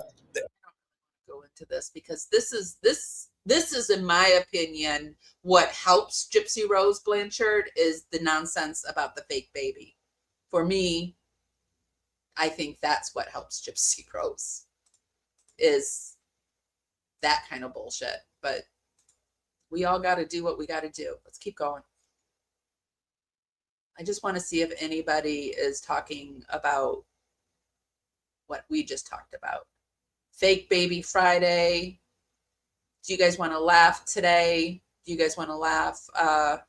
So Gypsy Rose is feeling even more confident. Like I said, I believe that Gypsy Rose is some kind of alleged, I think she feeds off of the energy that this creates, because this woman has a glow up like nobody I've ever seen, and all of the people around her look pretty haggard. So here she is showing her picture. I am beautiful. I am kind. I am strong. She loves to do these stupid things.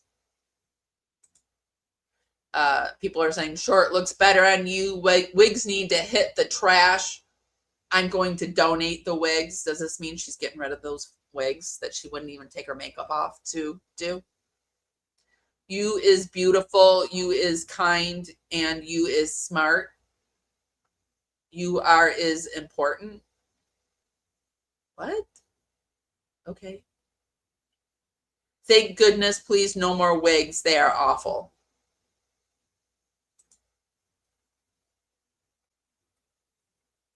Becca. So Becca is not, it's not because of this CC. I don't like Becca, but of how she is from the beginning. I thought it weird that she is almost everything she talks about has to remind us that she was a nurse. The way she had to take her husband in to debunk when Audrey looked at the search history, OG, DD, but actually came to the same conclusion. Her cat had deleted everything on her computer by pressing one button, and then next day she was hacked. Then she couldn't show her face because of a case she testified to. Wow, I didn't even know all this. But now she can. That she had work done. Becca Scoop, I wasn't going to say anything, but she's had work done. So there was a period of time where Becca Scoop says she could show herself because of a face. Or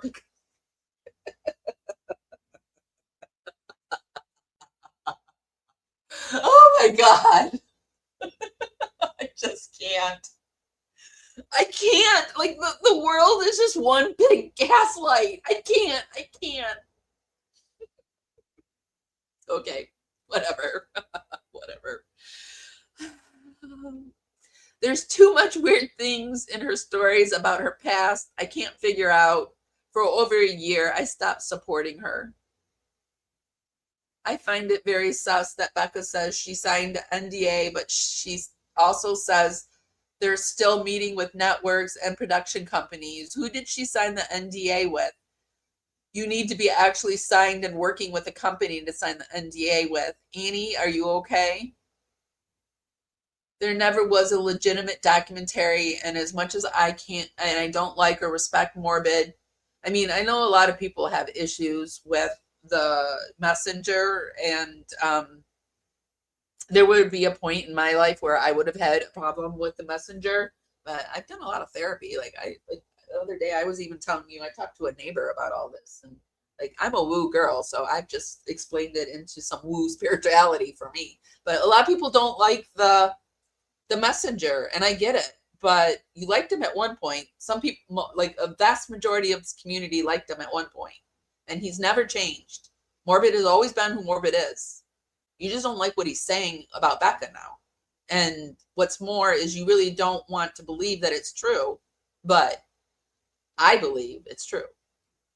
And I'm not happy having Gypsy's crew all around us. It feels like I'm not a huge energy person. I feel like they're like, like I got to protect myself even more. But I didn't really hang out at Morbid's. Like I don't mean to pull a book from Becca Annie Scoops, but I'm old. I go to sleep early. I do. 'Cause the bird wakes up at 3 or 4. I get him in bed at 7, and I like unwind. Last few nights I've been listening to Morbid at night, which I've decided I'm not going to do that because I've been falling asleep to it and then dreaming about it all night. I hate that. I don't want to dream about this. But anyway, forgot what I was saying. Yeah, you don't like the messenger. You don't like the messenger, but like it's the same thing with the Watts case. There is a content creator that people don't like. He actually got booted off of YouTube, and he's over on Rumble. But he is like close with Chris Watts' family. He goes and visits. And so when I cover it, I will go to his page and I'll find out what's going on. And people were like, I don't like it because you're friends with so-and-so. No, I'm not. I'm covering a case. And this is part of the case I'm covering. I'm not going into her looking through her shit. I'm not doxing her.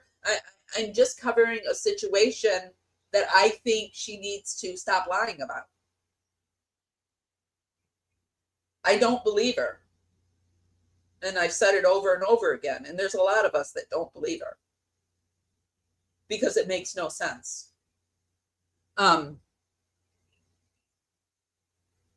So it looks like this person is saying it's not because of the CC. I don't like Becca, but it's like all of that.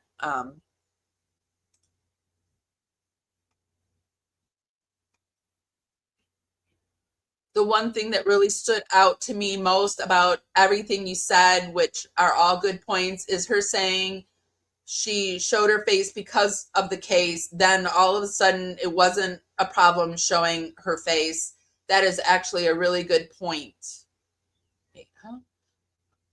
Her saying that she shows her face because of that case. Oh, she didn't. Is that why? Is that what she said? Like in the very beginning? Because I know she didn't show her face in the very beginning. So she didn't show her face because she said she was covering a case. And now all of a sudden, I don't know. Anyway, I always thought when she first spoke about her deceased ex-husband was, if you and your family are in danger, the why make a YouTube channel? Can you be easily doxxed and found by a professional gang? If my family was in jeopardy, not only would I have no SM footprint, but I would have taken that offer with my children to all be given new identities and put in safe houses. It's one thing not worrying about your own safety. It's a whole new kettle of fish when it would come to my children and grandchildren's safety. This was part of that, her ex-husband who was murdered, but it wasn't her ex-husband at the time. Her ex-husband was even remarried, but it was the father of her children, maybe. That's another part where I didn't really get into it. I really didn't think we needed to know all this. The man who killed her ex-husband was not in a gang. The whole story is bullshit. We have some rando criminal, so there was never a threat to her and her family, which is why she never went into witness protection. There was no need to. She is a liar. I mean, people are starting to feel this way because of the lies that are, they're catching. Like, if you catch them in one lie, you start to, question the whole story. And especially to be talking about the topic she talks about, politics, police, reform, religion, which are things that can easily piss people in the general public off. There has never been a threat to her or her family, especially Gypsy Rose Blanchard. It seems like it would be a dangerous case to cover because that side is ruthless, or had been known to be ruthless, but now look at what's happening. We're finding out maybe not. Maybe they aren't the ruthless ones. Or as ruthless. They're still ruthless. Her son is also a police officer in the same jurisdiction as her ex-husband with his same name. There's never been a threat to her or her family. She's just full of shit liar. Do you have a link to prove it with just an everyday criminal and not gang-based? Yeah, I would like to see that link too. Do they have a link? Who is that? Gracious Elder? Do they reply? No. There's also people that just shit talk too. And there's this traditional view. I like Becca because the goal is to expose the demon gremlin. So they don't see Becca nearly as bad as Gypsy Rose, and they want to keep her propped up because they don't want to lose any ground that they've made. They don't care about this messy, gossipy stuff. They don't care. There was a lot of people that didn't care that Hidden True Crime tried to take Pretty Lies and Alibis down their channel. They didn't care. They don't care. And it's just the same.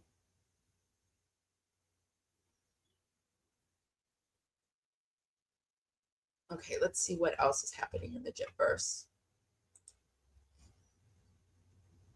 Gypsy's plan after the crime. Does anyone have any thoughts on what Gypsy thought the outcome of the crime would be? Well, I think she thought she was going to pin it on Nick and get out. Or I don't even think she thought she was going to get any time, but that happened. Case, just give it a year.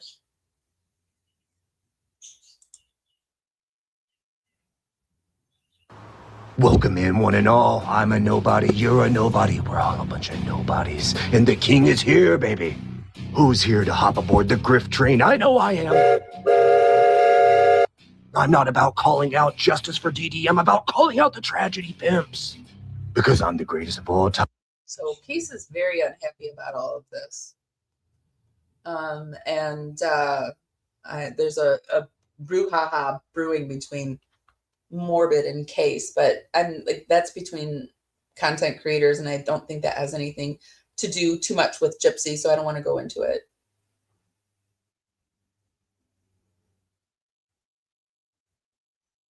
Please explain the drama. Can someone please explain thoroughly, accurately what exactly all the drama is that's going down between Morbid, Becca, Audrey, Toddy, whoever the hell else? I understand there are emails sent from allegedly Becca talking smack about a bunch of other creators, but I feel like there's so much more to the story I'm missing. There is a lot to the story that you're missing because Becca is not saying what she actually did. I don't have the time or desire to sit through. So let's see what people are saying.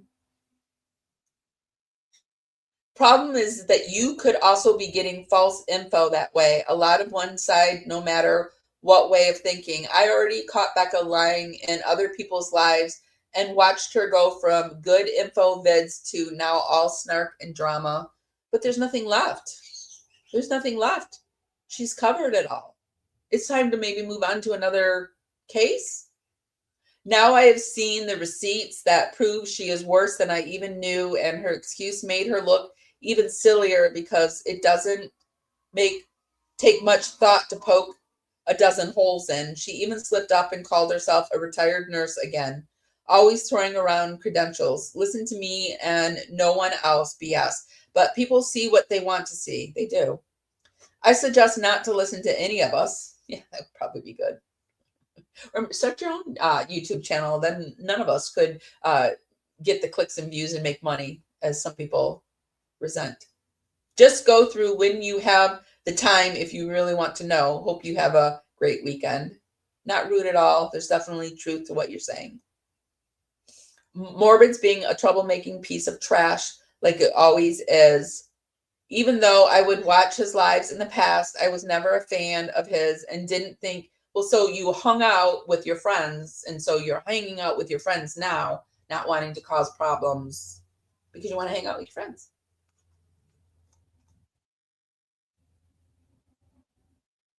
This is a prime example of the black and white way of thinking, as if only one thing can be true at the same time. Saying we are all flawed as if it excuses Becca's fakeness. Stating some facts about Morbid as if that washes Becca's behavior clean.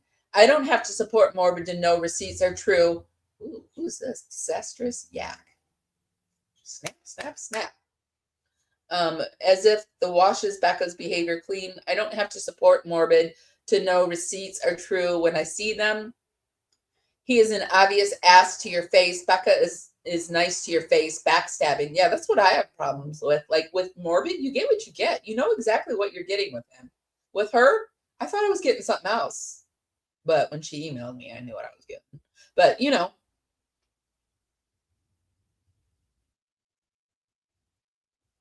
She got a lot of people fooled. And good for her. She's got her act down. He is an obnoxious ass to your face. Becca is nice to your face. Backstabbing, B behavior behind your back. It's possible to like boast for different reasons, but I was seeing red flags from Becca's beforehand. This was just further validation. Free thinkers don't need to take sides to stop putting. That's the whole point of being a free thinker, is you don't really take a side. You just take the side of the truth. Free thinkers don't need to take sides to stop putting us all in a Morbid or Becca cage. Some of us really just want the truth and don't care about being in any cult where you have to think like everybody else in the group.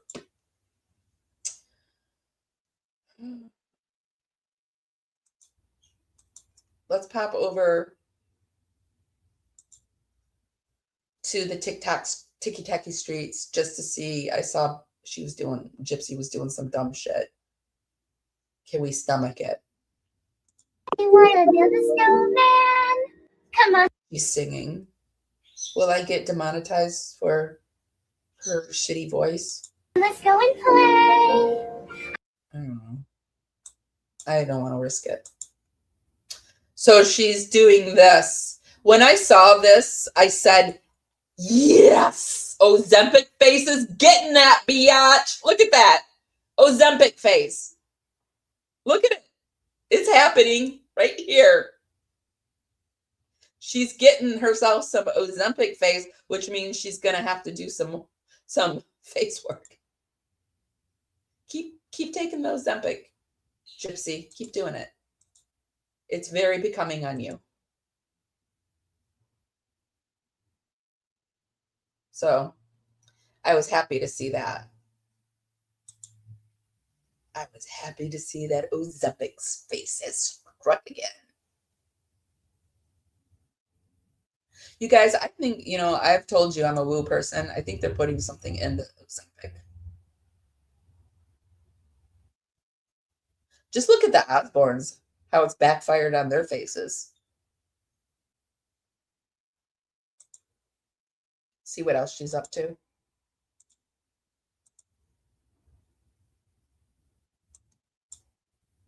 Gypsy Rose Blanchard was featured in a high school yearbook. That's right. This is a picture of someone's high school yearbook where Gypsy Rose Blanchard is featured in the Epstein files, which is referencing all the new FOIA information, including her videos she sent to Nicholas Godejohn being released. Let's see what it has to say. Titled The Epstein Files. Where was Dee Dee? Just when people thought Gypsy Rose couldn't get more. 100%.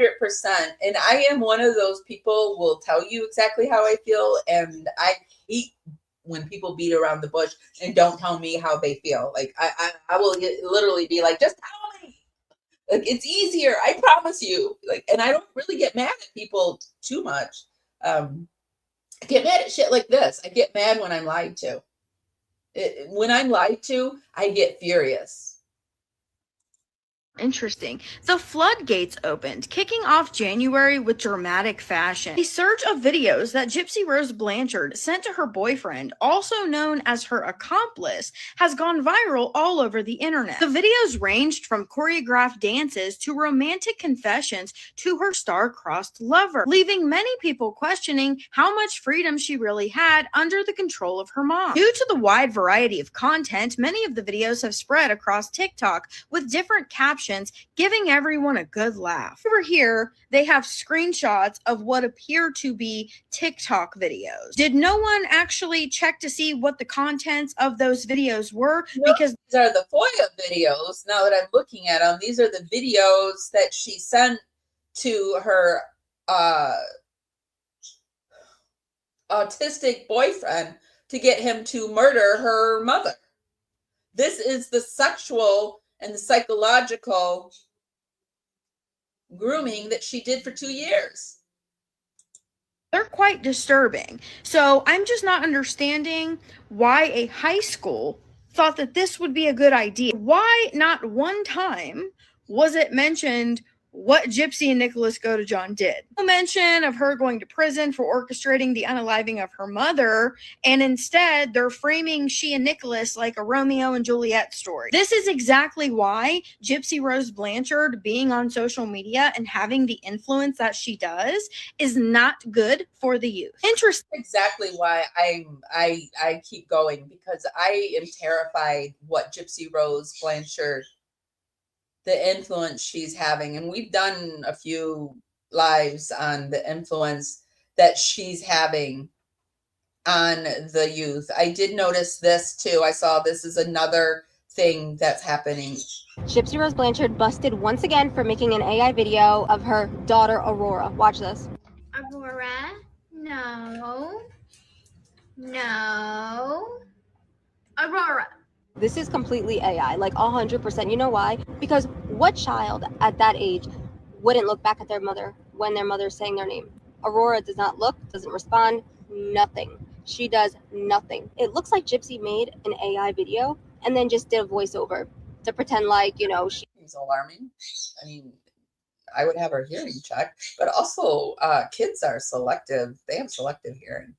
she's saying, Aurora, Aurora, like, Gypsy just doesn't care anymore. Gypsy thinks this is so funny that she has the world fooled. She loves the accolades of, oh, you're such a good mother, Gypsy. Just no. This is clearly an AI video. No real mother would ever. Have you noticed over the last few months? The wrong one. I meant to click on this one. Sorry, guys. Gypsy Rose Blanchard busted. This one keep coming up. Covering their faces, because I wanted to look at, anytime I click on this, this comes up. But this is covering their faces because what in the actual, and for actually, these are kids in a like dance company doing the Gyp Hip. I don't know why this one. Gypsy Rose Blanchard busted once again for making an AI video. If someone can do Gypsy Rose. There it is. So for educational purpose. Oh shit. That is what I would be saying if I was a dance mom. I've been a dance mom. Do you know how much money you spend for dance? The costumes. How would you feel if you took your daughter to dance class and she did the Gyp Hip? I'd be pissed. The lessons, the competitions. How much did that competition cost? What was the registration fee? How much did they spend? Did they actually do that dance in the competition, or was this just like a funny little TikTok to do, you know? Because as a former dance mom, what in the actual, you know who Gypsy Rose Blanchard is? Do you know why she's famous? Do you know what she did to her mom? Her mom was a cheer mom one time. She put Gypsy in cheer. Oh wait, no, she isolated her and she didn't do anything. She never went on any trips to Disney World or anywhere. She never talked to anybody. She never gave speeches at conferences, or it's not like she was a local celebrity. She was so isolated. What in the actual? I want my money back. If I was a dance mom for that team, I would be demanding a refund. Do better. Okay, let's do better. I would lose my mind. I just like Gypsy Rose immensely, and I would lose my mind. Anything else going on? So it's just these new things. I have her blocked over on TikTok, and I just find what she's doing through. What's this?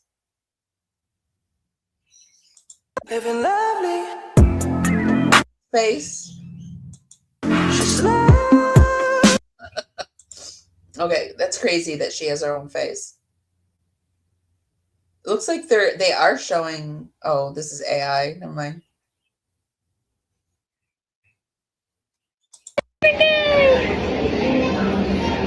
There it is. I thought it was hilarious. She's like, I didn't get you a diamond. Yeah, we know you didn't get him a diamond, you idiot. Wear it proudly. I unfortunately did not get him a diamond. Diamond. Okay. Well, I think I'm going to end it here. I'm going to come over into comments and see what you guys have to say. I've got a restless little bird, and I've been doing this for, oh, I didn't realize I've been doing this.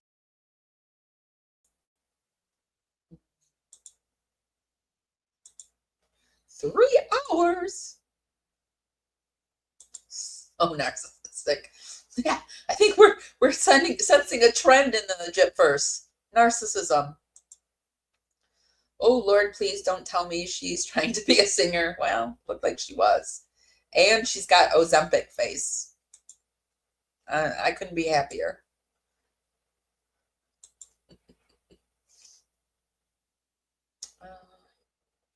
I don't know why they would put that in your yearbook. And I would like to actually do a little more research and find out the school and maybe contact the school and figure out why. Because that's for me. Like I said, I have a whole playlist that I have been covering other criminals that have done what Gypsy Rose has done. And I've seen the things pop across where, you know, the kid was like, I was going to pull a Gypsy Rose on my family, on my mom, on my parents. She's a bad influence. I don't, like, just don't think for 1 minute that I will ever switch sides. Just because I am agreeing with Morbid about Becca Scoops doesn't mean that I'm not aware of the things that has happened. And it doesn't, he's talked about me, you guys. He's talked about me. He doesn't like me. So, but I think I'm an adult enough, and it seems like, you know, I don't know if he's seen my stuff, but I mean, he's not saying anything about me, and I'm not saying anything about him. I'm covering his coverage on a case that I'm interested in. I'm shocked that other content creators aren't covering this. I don't understand what makes her so untouchable, but something is. And, you know, we consulted AI, and I think there's really something to the fact that when someone gets caught and pivots and says, I was hacked by my assistant did it, they're not actually trying to convince the smart people in the room.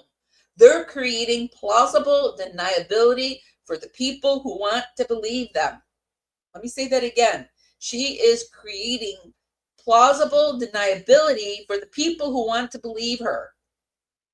She's giving her audience an exit ramp so they don't have to face the cognitive dissonance. They don't have to have those feelings of being duped, because that's a shitty feeling. I hate that feeling. Like, oh, you did that to me? You did that to me? You were my friend. And even if it's a parasocial friend, you still want to have a level of trust with those people. And the audience defends her anyway, you know? They're invested in Becca. Not the truth. They're already tied to their own identity of values in this creator. So admitting that Becca lied means admitting that they were fooled, which feels unsafe. Feels really unsafe in this environment, in this political climate, if you will. I feel very unsafe. I wouldn't want to admit that somebody I thought had my back doesn't. So they're going to defend Becca's false narrative because the alternative is admitting their own judgment was wrong. It's going to take a level of like, oh, I was wrong. I was wrong. It's not really about the creator anymore. It's about protecting themselves from the shame.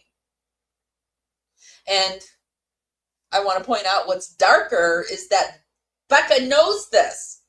She knows her loyal fan base will run interference. We heard it.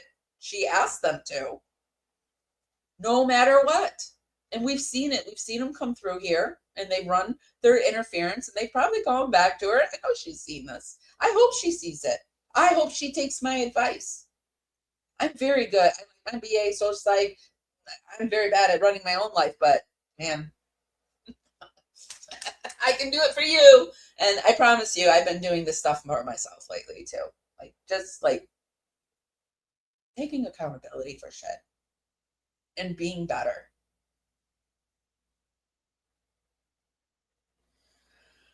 So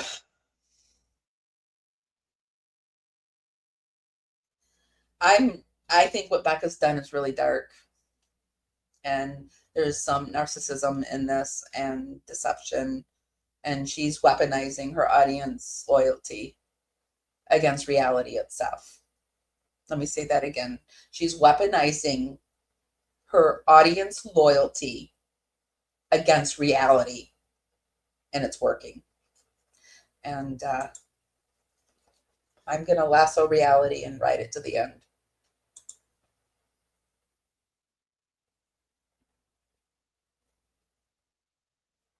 And I've said this too, like, not everybody's perfect. Nobody's perfect. And I can't even say not everybody's perfect, because even Mother Teresa, I've read, was a racist. So not everybody's perfect.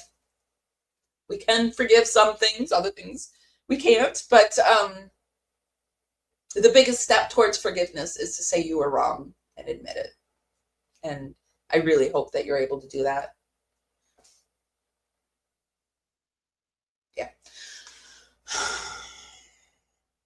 And I hope that you guys are able to put aside your feelings for this content creator or that content creator, because when the truth comes, it comes. And it doesn't always come on the best person from the best person. And yeah, maybe they sat on it for too long, but didn't Becca sit on the information against what she knew about Into the Weeds for too long? She knew Gypsy was tearing down her channel. She didn't say a fucking word about it. That pisses me off. But, and then we see all these other hidden emails talking against Into the Weeds. Jealousy is a horrible thing. All right, guys, I'm going to hang it up. I'm going to climb down off my soapbox here. Like I said, we've all done crazy shit in our lives, and I don't expect perfection, but I do expect honesty. It's not looking good for Becca, but I'm going to wait a couple more days and see if she addresses the situation. Yeah, I hope she doesn't gray rock it anymore. Yes, we're all human. We're all human. Like, see, yeah. I told you I was really butthurt the other day. The other day I said, like, I had interviewed, I know a lot of people don't like her, but I liked her. Ivory Grows Wilder, the woo-woo bestie. I liked her. Because, I guess because I'm into woo-woo shit too. And she didn't like Gypsy, and, like, I don't know. I liked her. I was butthurt when she went over onto the other side for about 2 weeks. Still couldn't, I was like, did she really do it? In the very beginning, I kept checking, like, is she shitting us? Did she really do this? Like, it's hard. It's hard when people switch sides. It's hard when you like somebody and you find out, like, they're not who they said they were. But isn't that true with everybody? Like, we all have been trained to treat people a certain way if they use these trigger words, and like we're all learning a new way. We're all coming out of this illusion. We're all learning new patterns, new behaviors, and yeah, just trying to do better the next day. So it is embarrassing, but I think it happens to all of us because we're human beings and we all have this need for connection. And we all, even though people say, like, and I say this too, like, oh, I hate people, or this is why I stay home, I still have a real need to connect to people and to trust them. And I believe that's why I came down to earth. I believe, like, I'm a woo girl. I think there's a reason we all come to earth. We come here to learn these earthly lessons, and they're like, being a human is hard. One of the things I've been hating lately is the actual having to vocalize shit. I wish we could do telepathy. I just think that I could communicate a lot better if I could do it telepathically. Words are cumbersome for me. But anyway, I think that we've all come here to be better people, and part of the better person is sometimes we get ourselves into dark shit, but good stuff, good things come from dark things, and bad things can come from really good things, right? It's just all how we handle it. You don't think she will? I still have hope. Is that bad? I still have hope. You're welcome, Shorty Pie. Thank you guys for being here. I really appreciate you for choosing me. I know it's Saturday and you could be anywhere in the world. So I really appreciate you hanging out with me today. I'm going to take off. If nobody's told you this today, and even if they have, I don't care. I'm still going to tell you guys this. Podcasting has certainly made a difference in my life. I had a stroke and I had a hard time thinking and talking and working and just being me again. And you guys have been a part of my healing, and I really, really love and appreciate you for that. So if nobody's told you this today, and even if they have, I don't care. Still going to tell you guys this. I love and appreciate you guys so, so much, and I'll see you next time. Be sure to hit that thumbs up button for me and share it if you like it. Bye, guys. Miss my cue, but I had you for that day. Here in the blue, I'm falling deep into you. Be sure to give this live a thumbs up. Helps me go out into the algorithm party out there. Bring more people back to the party. It's just a free way to help me out. With you tonight, and it feels fine. Feels fine.